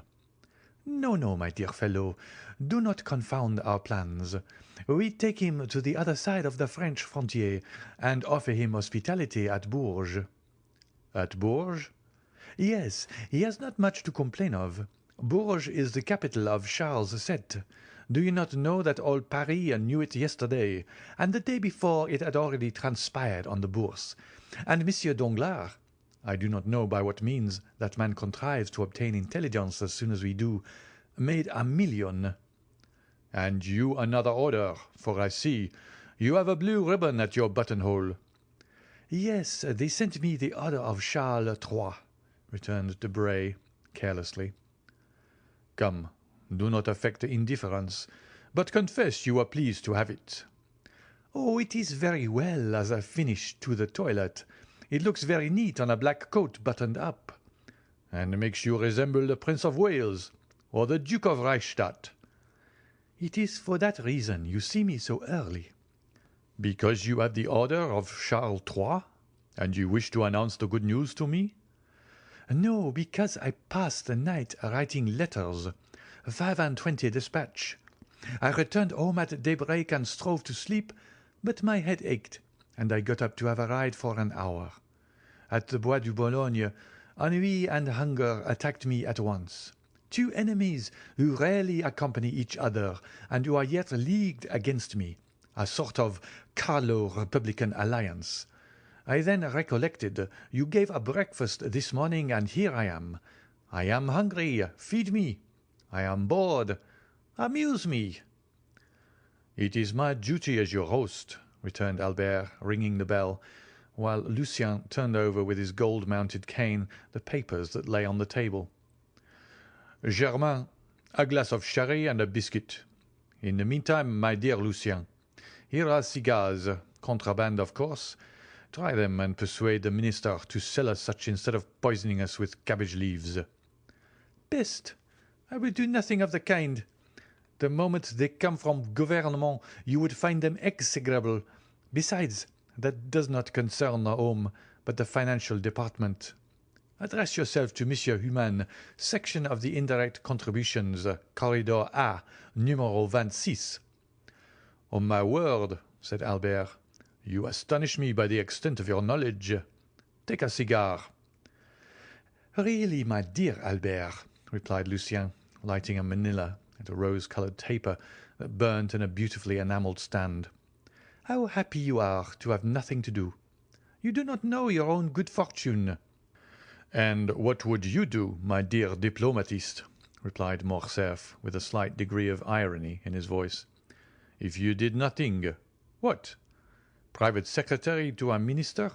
Plunged at once into European cabals and Parisian intrigue, having kings and, better still, queens to protect, parties to unite, elections to direct, making more use of your cabinet with your pen and your telegraph than Napoleon did of his battlefields with his sword and his victories, possessing 25,000 francs a year besides your place, a horse for which Chateau Renaud offered you 400 louis, and which you would not part with, a tailor who never disappoints you, with the opera, the jockey club, and other diversions. Can you not amuse yourself? Well, I will amuse you." "How?" "By introducing you to a new acquaintance." "A man or a woman?" "A man." I know so many men already. But you do not know this man. Where does he come from? The end of the world? Farther still, perhaps. The deuce! I hope he does not bring our breakfast with him. Oh, no. Our breakfast comes from my father's kitchen. Are you hungry? Humiliating as such a confession is, I am. But I dined at Monsieur de Villefort's, and lawyers always give you very bad dinners. You would think they felt some remorse. Did you ever remark that? Ah, depreciate other persons' dinners. You ministers give such splendid ones. Yes, but we do not invite people of fashion. If we were not forced to entertain a parcel of country boobies because they think and vote with us, we should never dream of dining at home, I assure you. Well, take another glass of sherry and another biscuit. Willingly. Your Spanish wine is excellent. You see, we were quite right to pacify that country. Yes, but Don Carlos? Well, Don Carlos will drink Bordeaux, and in 10 years we will marry his son to the little queen. You will then obtain the golden fleece, if you are still in the ministry. I think, Albert, you have adopted the system of feeding me on smoke this morning. Well, you must allow it is the best thing for the stomach. But I hear Beauchamp in the next room. You can dispute together, and that will pass away the time. About what? About the papers. My dear friend, said Lucien with an air of sovereign contempt, do I ever read the papers? Then you will dispute the more. Monsieur Beauchamp, announced the servant. Come in, said Albert, rising and advancing to meet the young man. Here is Debray, who detests you without reading you. So he says. He is quite right, returned Beauchamp, for I criticize him without knowing what he does. Good day, Commander. Ah, you know all that already, said the private secretary, smiling and shaking hands with him. Pardieu! And what do they say of it in the world? In which world? We have so many worlds in the year of grace. 1838. In the entire political world, of which you are one of the leaders. They say that it is quite fair, and that sowing so much red, you ought to reap a little blue. Come, that is not bad, said Lucien. Why do you not join our party, my dear Beauchamp? With your talents, you would make your fortune in 3 or 4 years. I only wait one thing before following your advice, that is, a minister who will hold office for 6 months. My dear Albert, one word, for I must give poor Lucien a respite. Do we breakfast or dine? I must go to the chamber, for our life is not an idle one. You only breakfast. I await 2 persons, and the instant they arrive, we shall sit down to table. End of chapter 39.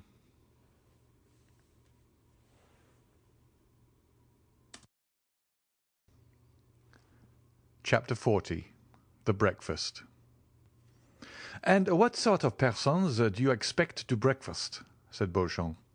A gentleman and a diplomatist. Then we shall have to wait 2 hours for the gentleman and 3 for the diplomatist.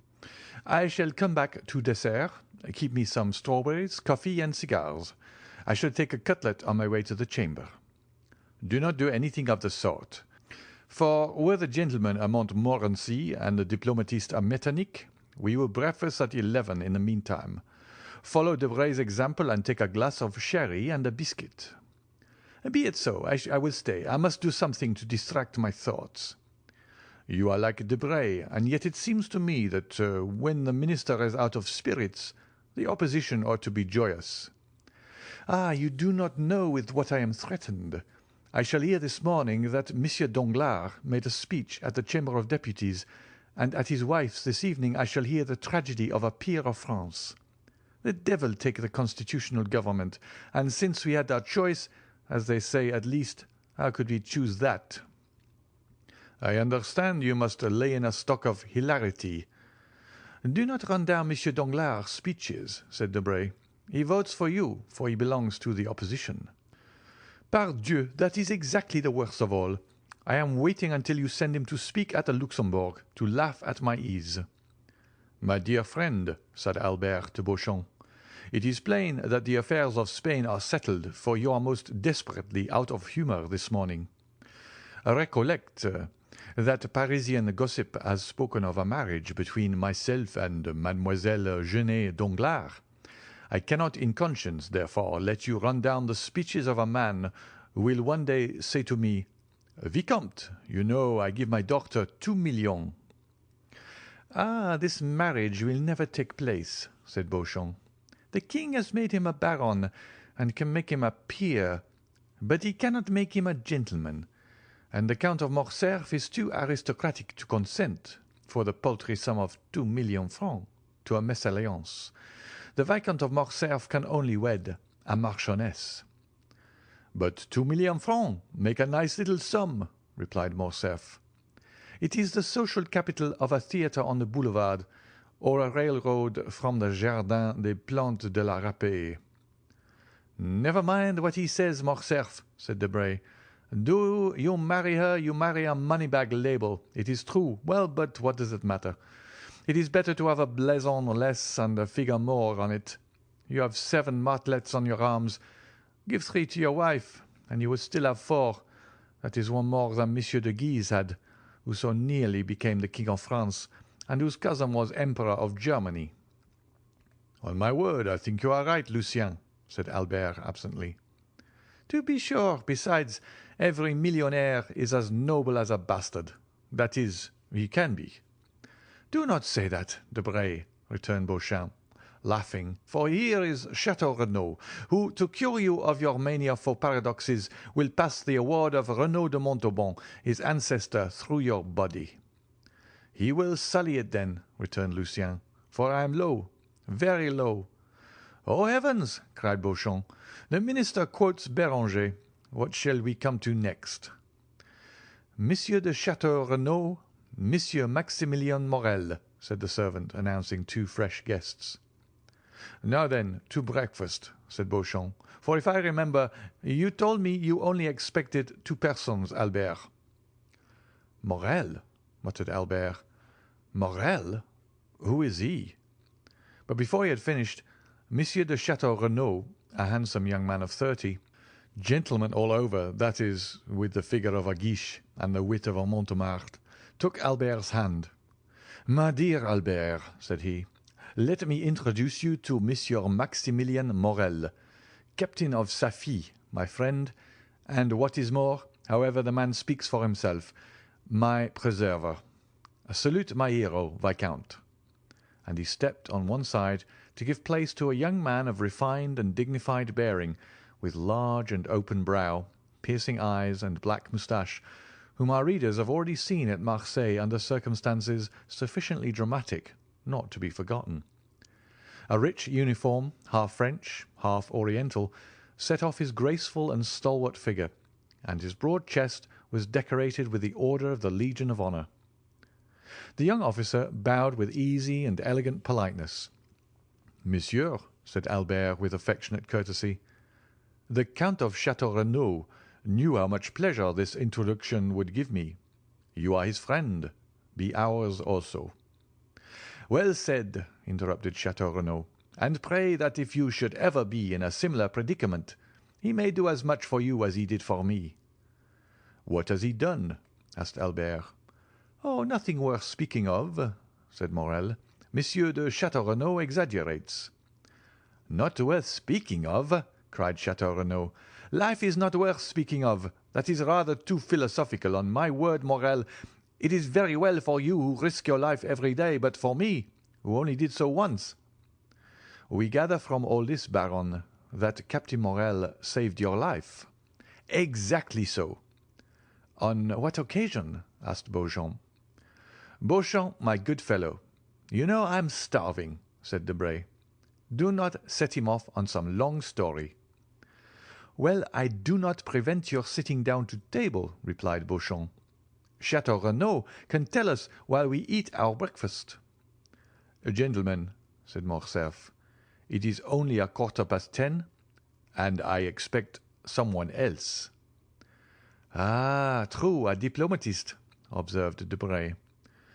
Diplomat or not, I don't know.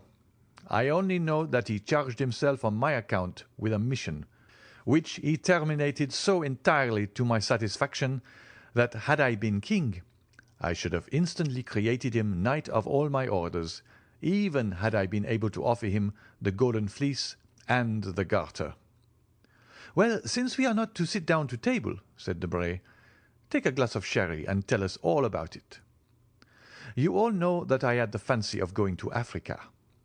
"It is a road your ancestors have traced for you," said Albert gallantly.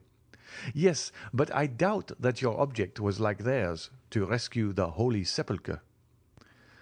"You are quite right, Beauchamp," observed the young aristocrat. "It was only to fight as an amateur.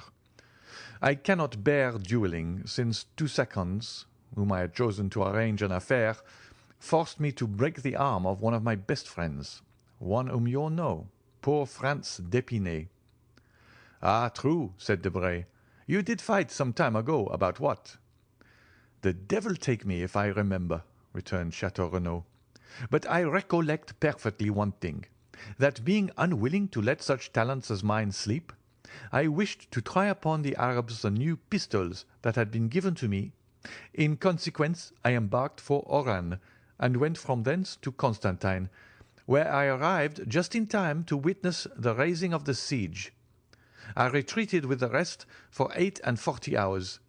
I endured the rain during the day and the cold during the night tolerably well, and the third morning my horse died of cold. Poor brute! Accustomed to be covered up and to have stove in the stable, the Arabian finds himself unable to bear 10 degrees of cold in Arabia." "That's why you want to purchase my English horse," said Debray. "You think he will bear the cold better." "You are mistaken, for I have made a vow never to return to Africa." "You were very much frightened, then?" asked Beauchamp. "Well, yes, and I had good reason to be so," replied Chateau Renaud. "I was retreating on foot, for my horse was dead. 6 Arabs came up full gallop to cut off my head. I shot 2 with my double-barrel gun, and 2 more with my pistols, but I was then disarmed, and 2 were still left. One seized me by the hair. That is why I now wear it so short, for no one knows what may happen. The other swung a yataghan, and I already felt the cold steel on my neck, when this gentleman, whom you see here, charged them, shot the one who held me by the hair, and cleft the skull of the other with his sabre. He had assigned himself the task of saving a man's life that day. Chance caused that man to be myself. When I am rich, I will order a statue of Chance from Clagman or Marochetti." "Yes," said Morel, smiling. "It was the 5th of September, the anniversary of the day on which my father was miraculously preserved. Therefore, as far as it lies in my power, I endeavour to celebrate it by some—" "Heroic action," interrupted Chateau Renaud. "I was chosen, but that is not all. After rescuing me from the sword, he rescued me from the cold, not by sharing his cloak with me like Saint Martin, but by giving me the whole, then from hunger by sharing with me, guess what?" "A Strasbourg pie?" asked Beauchamp. "No, his horse, of which we each of us ate a slice with a hearty appetite. It was very hard." "The horse?" said Morcerf, laughing. "No, the sacrifice," returned Chateau Renaud. "Ask Debray if he would sacrifice his English steed for a stranger." "Not for a stranger," said Debray, "but for a friend I might perhaps." "I divined that you would become mine, Count," replied Morel. "Besides, as I had the honour to tell you, heroism or not, sacrifice or not, that day I owed an offering to bad fortune in recompense for the favours good fortune had on other days granted to us." "The history to which Monsieur Morel alludes," continued Chateau Renaud, "is an admirable one, which he will tell you some day when you are better acquainted with him. To-day let us fill our stomachs and not our memories. What time do you breakfast, Albert?" "At 10:30. "Precisely?" asked Debray, taking out his watch. "Oh, you will give me 5 minutes' grace," replied Morcerf, "for I also expect a preserver." "Of whom?" "Of myself," cried Morcerf. "Parbleu, do you think I cannot be saved as well as anyone else, and that there are only Arabs who cut off heads? Our breakfast is a philanthropic one, and we shall have at table, at least I hope so, two benefactors of humanity." "What shall we do?" said Debray. "We have only one Monthyon prize." "Well, it will be given to someone who has done nothing to deserve it," said Beauchamp. "That is the way the Academy mostly escapes from the dilemma." "And where does he come from?" asked Debray. "You have already answered the question once, but so vaguely that I venture to put it a second time." "Really," said Albert, "I do not know. When I invited him 3 months ago, he was then at Rome, but since that time who knows where he may have gone?" "And you think him capable of being exact?" demanded Debray. "I think him capable of everything." "Well, with the 5 minutes' grace we have only 10 left." "I will profit by them to tell you something about my guest." "I beg your pardon," interrupted Beauchamp. "Are there any materials for an article in what you are going to tell us?" "Yes, and for a most curious one." "Go on, then, for I see I shall not get to the Chamber this morning, and I must make up for it." "I was at Rome during the last Carnival." "We know that," said Beauchamp. "Yes, but what you do not know is that I was carried off by bandits." "There are no bandits," cried Debray. "Yes, there are, and most hideous, or rather most admirable ones, for I found them ugly enough to frighten me." "Come, my dear Albert," said Debray, "confess that your cook is behindhand, that the oysters have not arrived from Ostend or Marennes, and that, like Madame de Maintenon, you are going to replace a dish by a story. Say so at once. We are sufficiently well bred to excuse you, and to listen to your history, fabulous as it promises to be." "And I say to you, fabulous as it may seem, I tell it as a true one from the beginning to the end. The brigands had carried me off and conducted me to a gloomy spot called the Catacombs of Saint Sebastien." "I know it," said Château Renaud. "I narrowly escaped catching a fever there." "And I did more than that," replied Morcerf, "for I caught one. I was informed that I was prisoner until I paid the sum of 4,000 Roman crowns, about 24,000 francs. Unfortunately, I had not above 1,500. I was at the end of my journey and of my credit.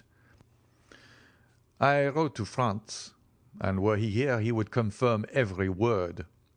I wrote then to France that if he did not come with the 4,000 crowns before 6, at 10 minutes past I should have gone to join the blessed saints and glorious martyrs in whose company I had the honour of being, and Signor Luigi Vampa, such was the name of the chief of these bandits, would have scrupulously kept his word." "But France did come with the 4,000 crowns," said Château Renaud.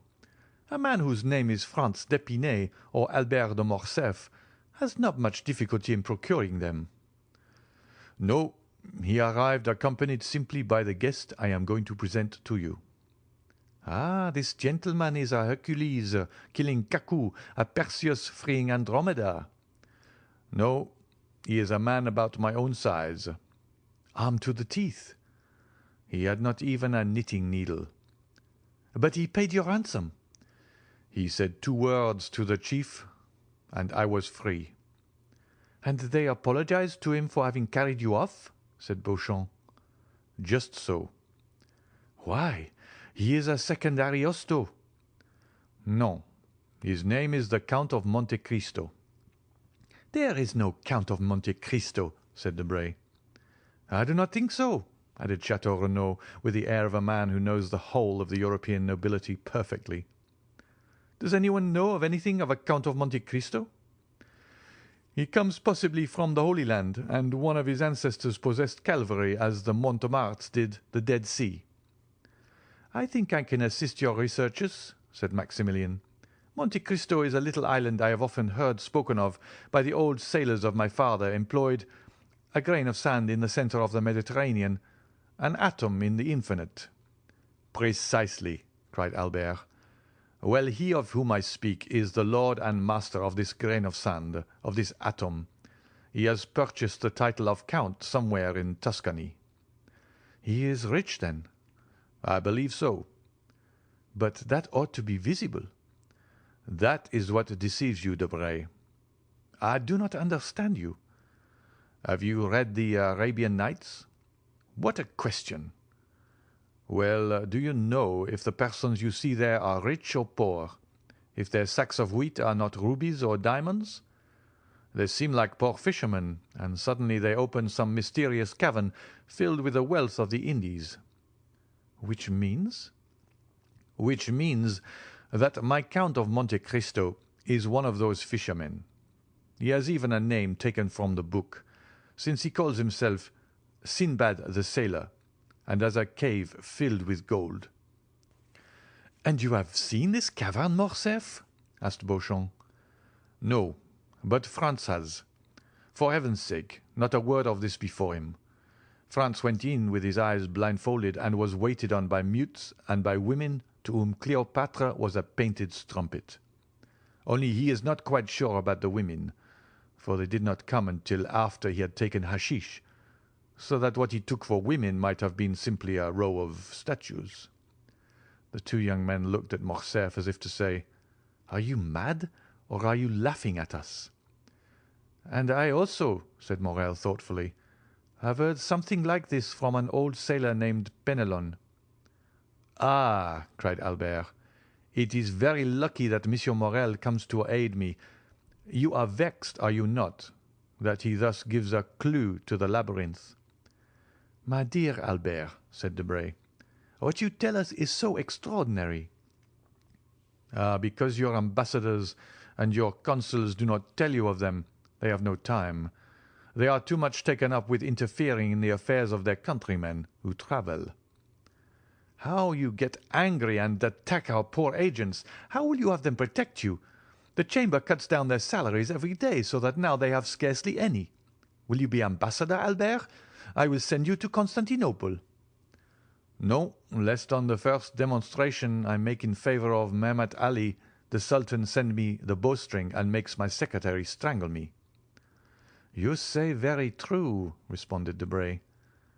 "Yes," said Albert, "but this has nothing to do with the existence of the Count of Monte Cristo." "Pardieu, everyone exists."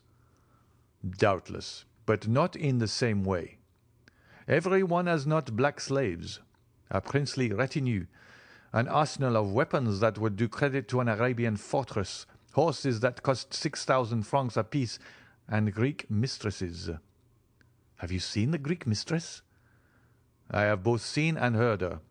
I saw her at the theatre, and heard her one morning when I breakfasted with the Count." "He eats, then?" "Yes, but so little it can hardly be called eating." "He must be a vampire." "Laugh if you will. The Countess G., who knew Lord Ruthven, declared that the Count was a vampire." "Ah, capital!" said Beauchamp. "For a man not connected with newspapers, here is the pendant to the famous sea serpent of the Constitutionnel." "Wild eyes, the iris of which contracts or dilates at pleasure," said Debray. "Facial angle strongly developed, magnificent forehead, livid complexion, black beard, sharp and white teeth, politeness unexceptionable." "Just so, Lucien," returned Morcerf. "You have described him feature for feature. Yes, keen and cutting politeness. This man has often made me shudder. And one day that we were viewing an execution, I thought I should faint more from hearing the cold and calm manner in which he spoke of every description of torture than from the sight of the executioner and the culprit." "Did he not conduct you to the ruins of the Colosseum and suck your blood?" asked Beauchamp. "Or, having delivered you, make you sign a flaming parchment, surrendering your soul to him as Esau did his birthright?" Rail on at your ease, gentlemen," said Morcerf, somewhat piqued. "When I look at you Parisian, idler on the Boulevard de Gand or the Bois de Boulogne, and think of this man, it seems to me we are not of the same race." "I am highly flattered," returned Beauchamp. "At the same time," added Château Renaud, "your Count of Monte Cristo is a very fine fellow, always excepting his little arrangements with the Italian banditti." "There are no Italian banditti," said Debray. "No vampire!" cried Beauchamp. "No Count of Monte Cristo," added Debray. "There is 10:30 striking. Albert!" "Confess you have dreamed this, and let us sit down to breakfast," continued Beauchamp. But the sound of the clock had not died away when Germain announced, "His Excellency, the Count of Monte Cristo." The involuntary start everyone gave proved how much Morcerf's narrative had impressed them, and Albert himself could not wholly refrain from manifesting sudden emotion. He had not heard a carriage stop in the street, or steps in the antechamber. The door had itself opened noiselessly. The Count appeared, dressed with the greatest simplicity, but the most fastidious dandy could have found nothing to cavil at in his toilet. Every article of dress, hat, coat, gloves, and boots, was from the first makers. He seemed scarcely 35, but what struck everybody was his extreme resemblance to the portrait Debray had drawn. The Count advanced, smiling, into the centre of the room, and approached Albert, who hastened towards him, holding out his hand in a ceremonial manner. "Punctuality," said Monte Cristo, "is the politeness of kings, according to one of your sovereigns, I think, but it is not the same with travellers. However, I hope you will excuse the 2 or 3 seconds I am behindhand.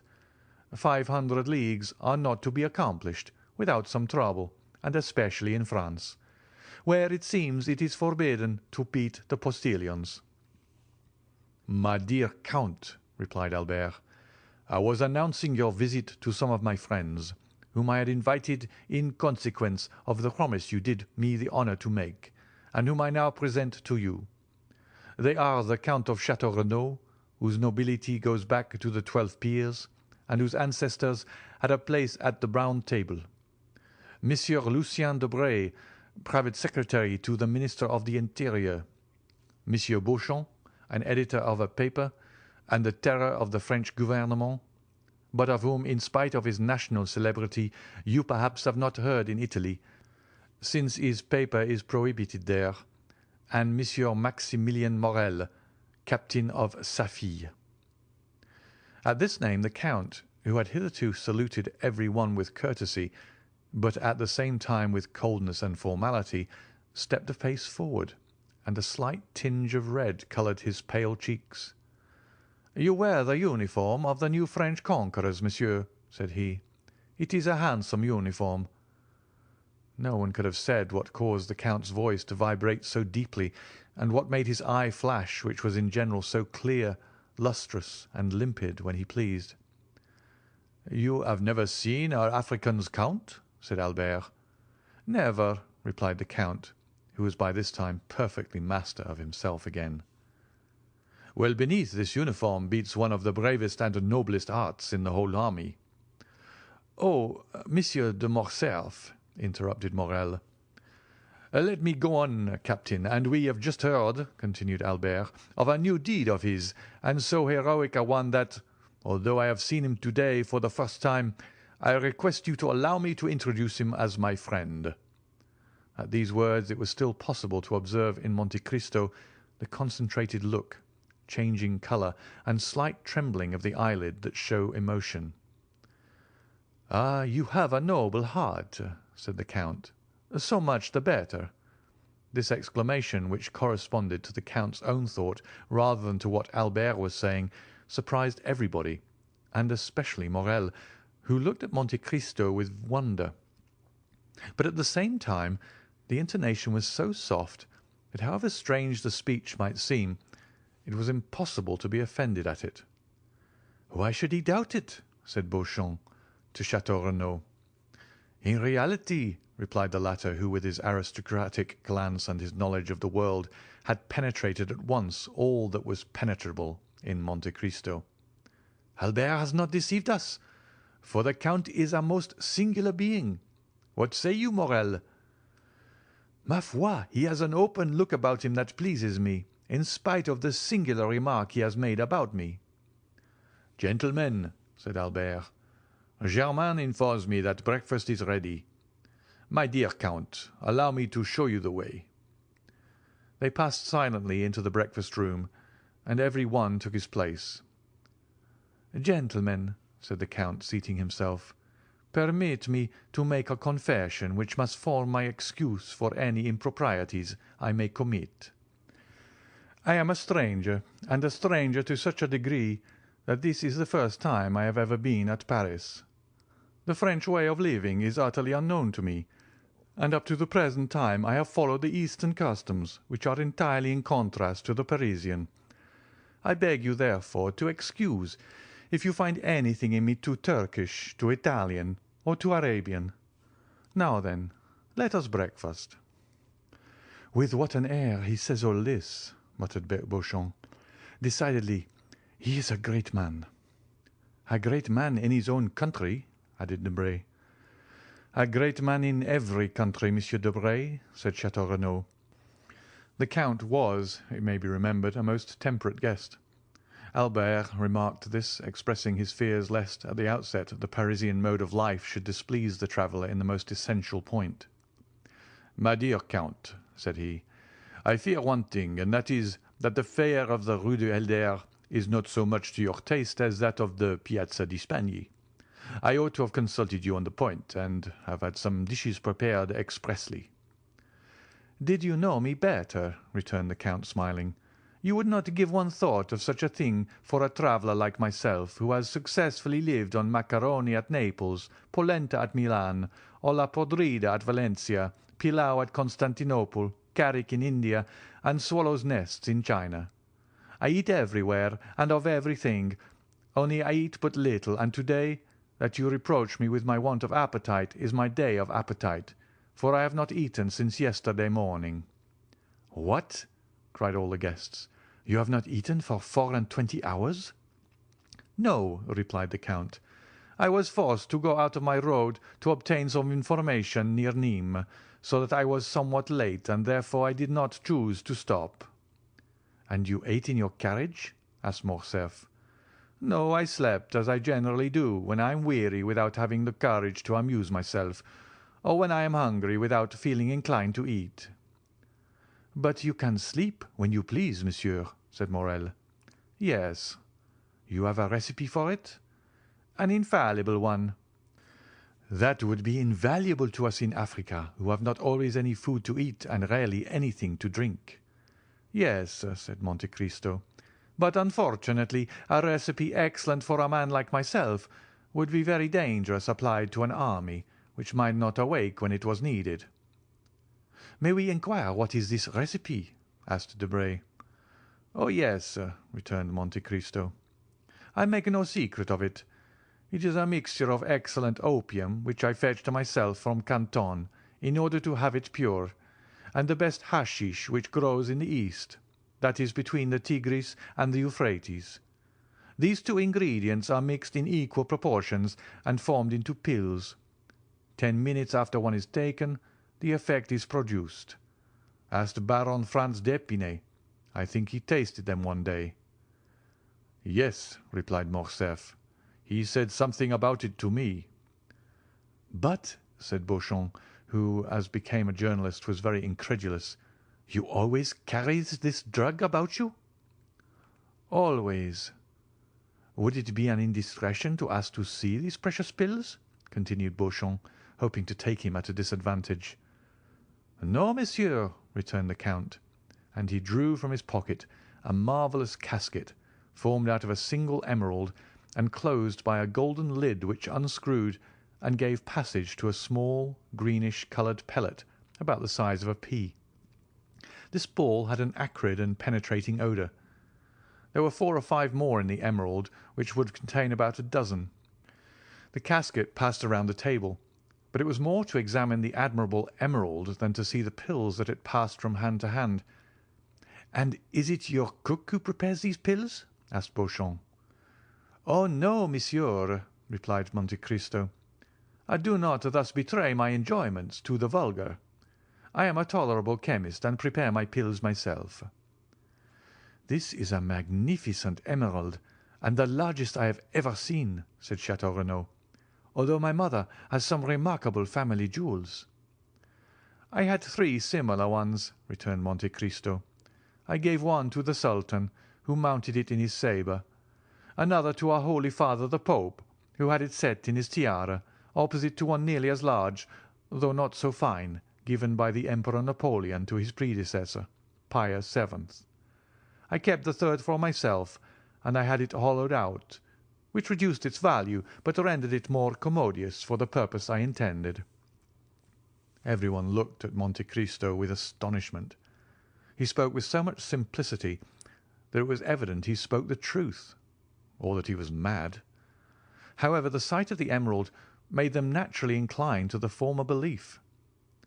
"And what did these 2 sovereigns give you in exchange for these magnificent presents?" asked Debray. "The Sultan the liberty of a woman," replied the Count. "The Pope the life of a man, so that once in my life I have been as powerful as if heaven had brought me into the world on the steps of a throne." "And it was Peppino you saved, was it not?" cried Morcerf. "It was for him that you obtained pardon." "Perhaps," returned the Count, smiling. "My dear Count, you have no idea what pleasure it gives me to hear you speak thus," said Morcerf. "I had announced you beforehand to my friends as an enchanter of the Arabian Nights, a wizard of the Middle Ages, but the Parisians are so subtle in paradox that they mistake for caprice of the imagination the most incontestable truths, when these truths do not form a part of their daily existence. For example, here is Debray, who reads, and Beauchamp, who prints. Every day a member of the Jockey Club has been stopped and robbed on the boulevard. 4 persons have been assassinated in the Rue Saint-Denis or the Faubourg Saint-Germain. 10, 15, or 20 thieves have been arrested in a café on the Boulevard du Temple or in the Thermes de Julien. And yet these same men deny the existence of the bandits in the Maremma, the Campagna di Romana, or the Pontine marshes. Tell them yourself, and I was taken by bandits, and that without your generous intercession I should now have been sleeping in the catacombs of Saint Sebastien, instead of receiving them in my humble abode in the Rue du Helder." "Ah," said Monte Cristo, "you promised me never to mention that circumstance." "It was not I who made that promise," cried Morcerf. "It must have been someone else whom you have rescued in the same manner, and whom you have forgotten. Pray speak of it, for I shall not only, I trust, relate the little I do know, but also a great deal I do not know." "It seems to me," returned the Count, smiling, "that you played a sufficiently important part to know as well as myself what happened." "Well, you promise me, if I tell all I know, to relate in your turn all that I do not know." "That is but fair," replied Monte Cristo. "Well," said Morcerf, "for 3 days I believed myself the object of the attentions of a mask, whom I took for a descendant of Tullia or Poppaea, while I was simply the object of the attentions of a contadina, and I say contadina to avoid saying peasant girl. What I know is that, like a fool, a greater fool than he of whom I spoke just now, I mistook this for a peasant girl, a young bandit of 15 or 16, with beardless chin and slim waist, and who, just as I was about to imprint a chaste salute on his lips, placed a pistol to my head, and, aided by 7 or 8 others, led, or rather dragged me to the catacombs of Saint Sebastien, where I found a highly educated brigand chief perusing Caesar's Commentaries, and who deigned to leave off reading to inform me that unless the next morning before 6 o'clock 4,000 piastres were paid into his account at his banker's at 6:15, I should have ceased to exist. The letter is still to be seen, for it is in Franz d'Épinay's possession, signed by me and with a postscript of Monsieur Luigi Vampa. This is all I know. But I know not, Count, how you contrive to inspire so much respect in the bandits of Rome, who ordinarily have so little respect for anything. I assure you, Franz and I were lost in admiration." "Nothing more simple," returned the Count. "I had known the famous Vampa for more than 10 years. when he was quite a child and only a shepherd. I gave him a few gold pieces for showing me my way, and he, in order to repay me, gave me a poniard, the hilt of which he had carved with his own hand, and which you may have seen in my collection of arms.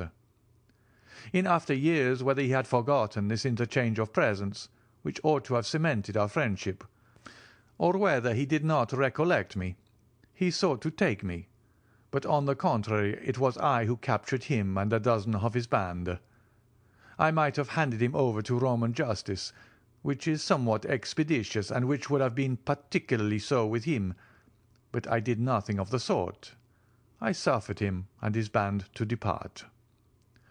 "With the condition that they should sin no more," said Beauchamp, laughing. "I see they kept their promise."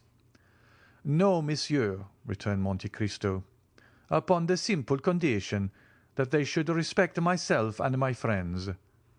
Perhaps what I am about to say may seem strange to you, who are socialists and vaunt humanity and your duty to your neighbour, but I never seek to protect a society which does not protect me, and which, I will even say, generally occupies itself about me only to injure me, and thus by giving them a low place in my esteem, and preserving a neutrality towards them, it is society and my neighbour who are indebted to me." "Bravo!" cried Chateau Renaud. "You are the first man I have ever met sufficiently courageous to preach egotism. Bravo, Count, bravo!" "It is frank at least," said Morrel, "but I am sure that the Count does not regret having once deviated from the principles he has so boldly avowed." "How have I deviated from those principles, monsieur?" asked Monte Cristo, who could not help looking at Morrel with so much intensity that 2 or 3 times the young man had been unable to sustain that clear and piercing glance. "Why, it seems to me," replied Morrel, "that in delivering Monsieur de Morcerf, whom you did not know, you did good to your neighbour and to society." "Of which he is the brightest ornament," said Beauchamp, drinking off a glass of champagne. "My dear Count," cried Morcerf, "you are at fault. You, one of the most formidable logicians I know, and you must see it clearly proved that instead of being an egotist, you are a philanthropist. Ah, you call yourself Oriental, a Levantine, Maltese, Indian, Chinese. Your family name is Monte Cristo. Sinbad the Sailor is your baptismal appellation, and yet the first day you set foot in Paris, you instinctively display the greatest virtue, or rather the chief defect, of us eccentric Parisians. That is, you assume the views you have not, and conceal the virtues you possess."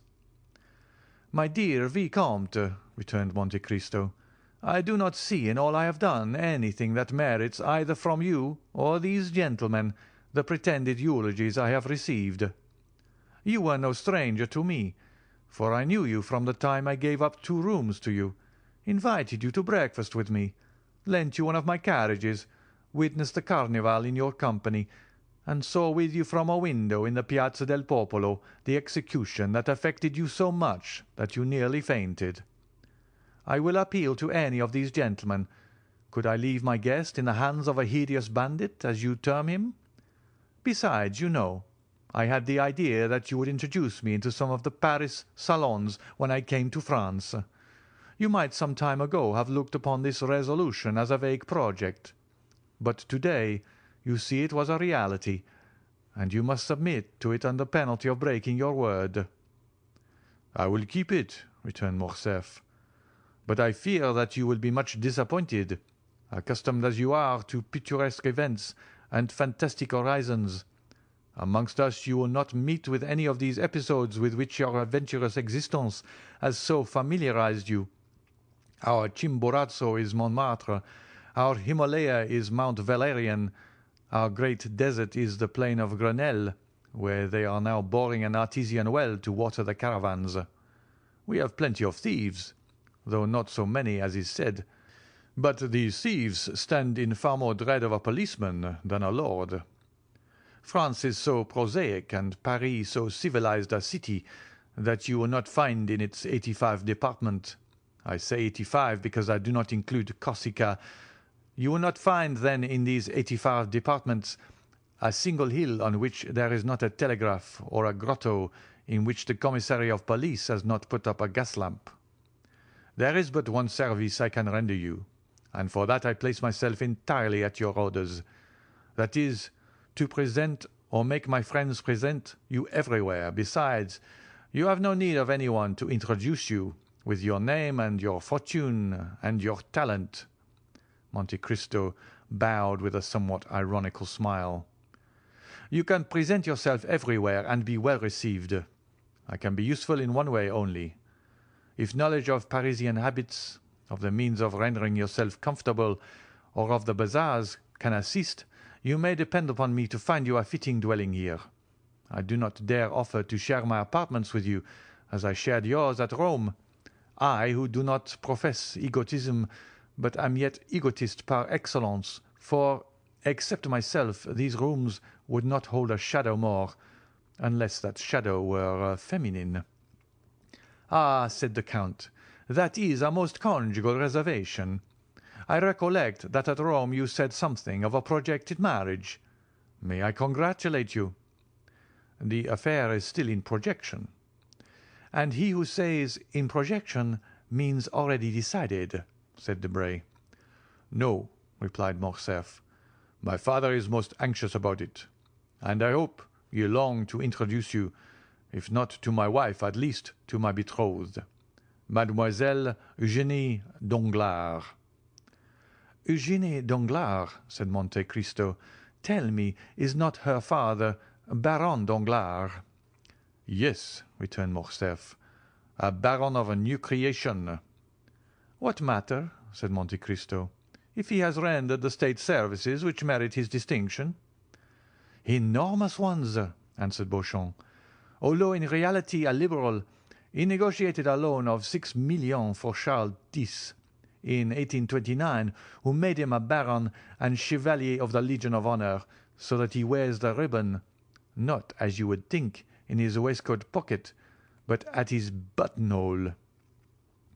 "Ah," interrupted Morcerf, laughing, "Beauchamp, Beauchamp, keep that for the Corsair or the Chiaravari, but spare my future father-in-law before me." Then turning to Monte Cristo, "You just now spoke his name as if you knew the Baron." "I do not know him," returned Monte Cristo, "but I shall probably soon make his acquaintance, for I have a credit opened with him by the house of Richard and Blount of London, Arstein and Esquels of Vienna, and Thomson and French at Rome." As he pronounced the two last names, the Count glanced at Maximilien Morrel. If the stranger expected to produce an effect on Morrel, he was not mistaken. Maximilien started as if he had been electrified. "Thomson and French?" said he. "Do you know this house, monsieur?"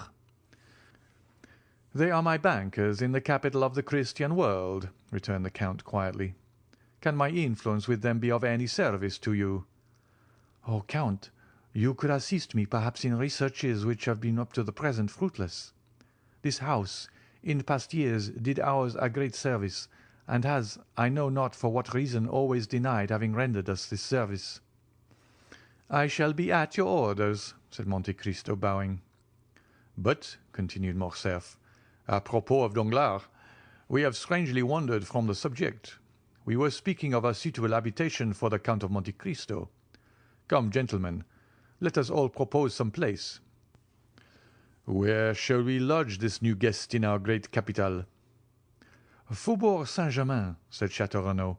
"The Count will find them a charming hotel, with a court and a garden." "Bah, Château Renaud," returned Debray, "you only know your dull and gloomy Faubourg Saint-Germain. Do not pay any attention to him, Count. Live in the Chaussée d'Antin. That's the real centre of Paris." "Boulevard de l'Opéra," said Beauchamp. "The second floor, a house with a balcony. The Count will have his cushions of silver cloth brought there, and as he smokes his chibouk, see all Paris pass before him." "You have no idea, then, Morrel?" asked Château Renaud. "You do not propose anything?" "Oh, yes," returned the young man, smiling. "On the contrary, I have one, but I expected the Count would be tempted by one of the brilliant proposals made him, yet as he has not replied to any of them, I will venture to offer him a suite of apartments in a charming hotel in the Pompadour style that my sister has inhabited for a year in the Rue Meslay." "You have a sister?" asked the Count. "Yes, monsieur, a most excellent sister." "Married?" "Nearly 9 years."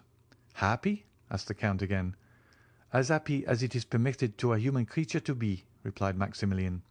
"She married the man she loved, who remained faithful to us in our fallen fortunes, Emmanuel Herbeau." Monte Cristo smiled imperceptibly. "I live there during my leave of absence," continued Maximilian, "and I shall be, together with my brother-in-law Emmanuel, at the disposition of the Count whenever he thinks fit to honour us." "1 minute," cried Albert, without giving Monte Cristo the time to reply. "Take care, you are going to immure a traveller Simbad the Sailor. A man who comes to see Paris, you are going to make a patriarch of him." "Oh, no," said Morrel. "My sister is 25. My brother-in-law is 30. They are gay, young, and happy.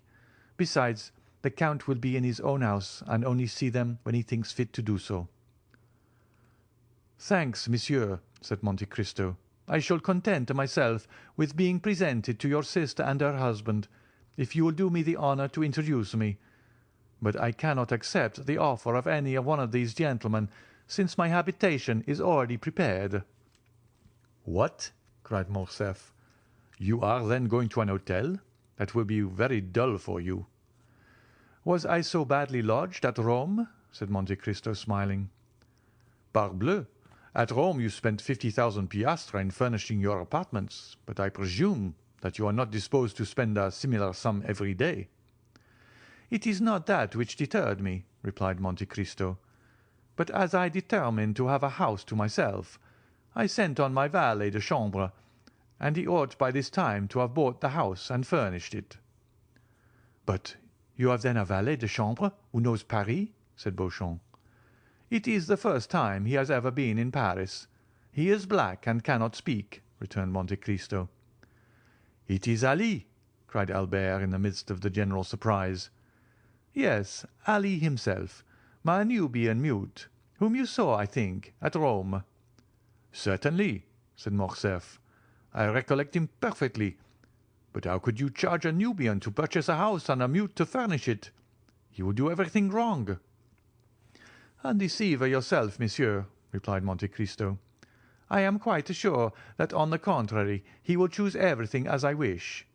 He knows my tastes, my caprice, my wants. He has been here a week. With the instinct of a hound, hunting by himself, he will arrange everything for me. He knew that I should arrive to-day at 10 o'clock. He was waiting for me at 9 at the Barrière de Fontainebleau. He gave me this paper. It contains the number of my new abode. Read it yourself." And Monte Cristo passed a paper to Albert. "Ah, that is really original," said Beauchamp. "And very princely," added Château Renaud. "What, do you not know your house?" asked Debray. "No," said Monte Cristo. "I told you I do not wish to be behind my time. I dressed myself in the carriage and descended at the viscount's door." The young men looked at each other. They did not know if it was a comedy Monte Cristo was playing, but every word he uttered had such an air of simplicity that it was impossible to suppose what he said was false. Besides, why should he tell a falsehood? "We must content ourselves, then," said Beauchamp, "with rendering the Count all the little service in our power. I, in my quality of journalist, open all the theatres to him." "Thanks, monsieur," returned Monte Cristo. "My steward has orders to take a box at each theatre." "Is your steward also a Nubian?" asked Debray. "No, he is a countryman of yours, if a Corsican is a countryman of anyone's. But you know him, Monsieur de Morcerf." "Is it that excellent Monsieur Bertuccio, who understands hiring windows so well?" "Yes. You saw him the day I had the honour of receiving you. He has been a soldier, a smuggler, in fact. Everything. I would not be quite sure that he has not been mixed up with the police for some trifle. A stab with a knife, for instance." "And you have chosen this honest citizen for your steward?" said Debray. "Of how much does he rob you every year?" "On my word," replied the Count, Not more than another. I am sure he answers my purpose, knows no impossibility, and so I keep him." "Then," continued Château Renaud, "since you have an establishment, a steward, and a hotel in the Champs-Élysées, you only want a mistress." Albert smiled. He thought of the fair Greek he had seen in the Count's box at the Argentina and Valle theatres. "I have something better than that," said Monte Cristo. "I have a slave. You procure your mistresses from the opera, the vaudeville, or the variety. I purchased mine at Constantinople. It cost me more, but I have nothing to fear." "Don't you forget," replied Debray, laughing, "that we are Franks by name and Franks by nature, as King Charles said, and that the moment she puts her boot in France, your slave becomes free." "Who will tell her?" "The first person who sees her." "She only speaks Romaic." "That is different." "But at least we shall see her," said Beauchamp. "Or do you keep eunuchs as well as mutes?" "Oh, no," replied Monte Cristo. "I do not carry brutalism so far. Every one who surrounds me is free to quit me, and when they leave me will no longer have any need of me or anyone else. It is for that reason, perhaps, that they do not quit me. They have long since passed to dessert and cigars." "My dear Albert," said Debray, rising, "it is 2:30. Your guest is charming, but you leave the best company to go into the worst sometimes. I must return to the minister's. I will tell him of the Count, and we shall soon know of who he is." "Take care," returned Albert. "No one has been able to accomplish that." "Oh, we have 3 millions for our police. It is true they are almost always spent beforehand, but no matter, we shall still have 50,000 francs to spend for this purpose." "And when you know, will you tell me?" "I promise you. Au revoir, Albert. Gentlemen, good morning." As he left the room, Debray called out loudly, "My carriage!" "Bravo!" said Beauchamp to Albert. "I shall not go to the Chamber, but I have something better to offer my readers than a speech of Monsieur Danglars." "For heaven's sake, Beauchamp," returned Morcerf, "do not deprive me of the merit of introducing him everywhere. Is he not peculiar?" "He is more than that," replied Château Renaud. "He is one of the most extraordinary men I ever saw in my life.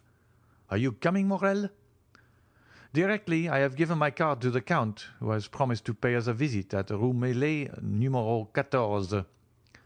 "Be sure I shall not fail to do so," returned the Count, bowing. And Maximilien Morrel left the room with the Baron de Château Renaud, leaving Monte Cristo alone with Morcerf. End of chapter 40.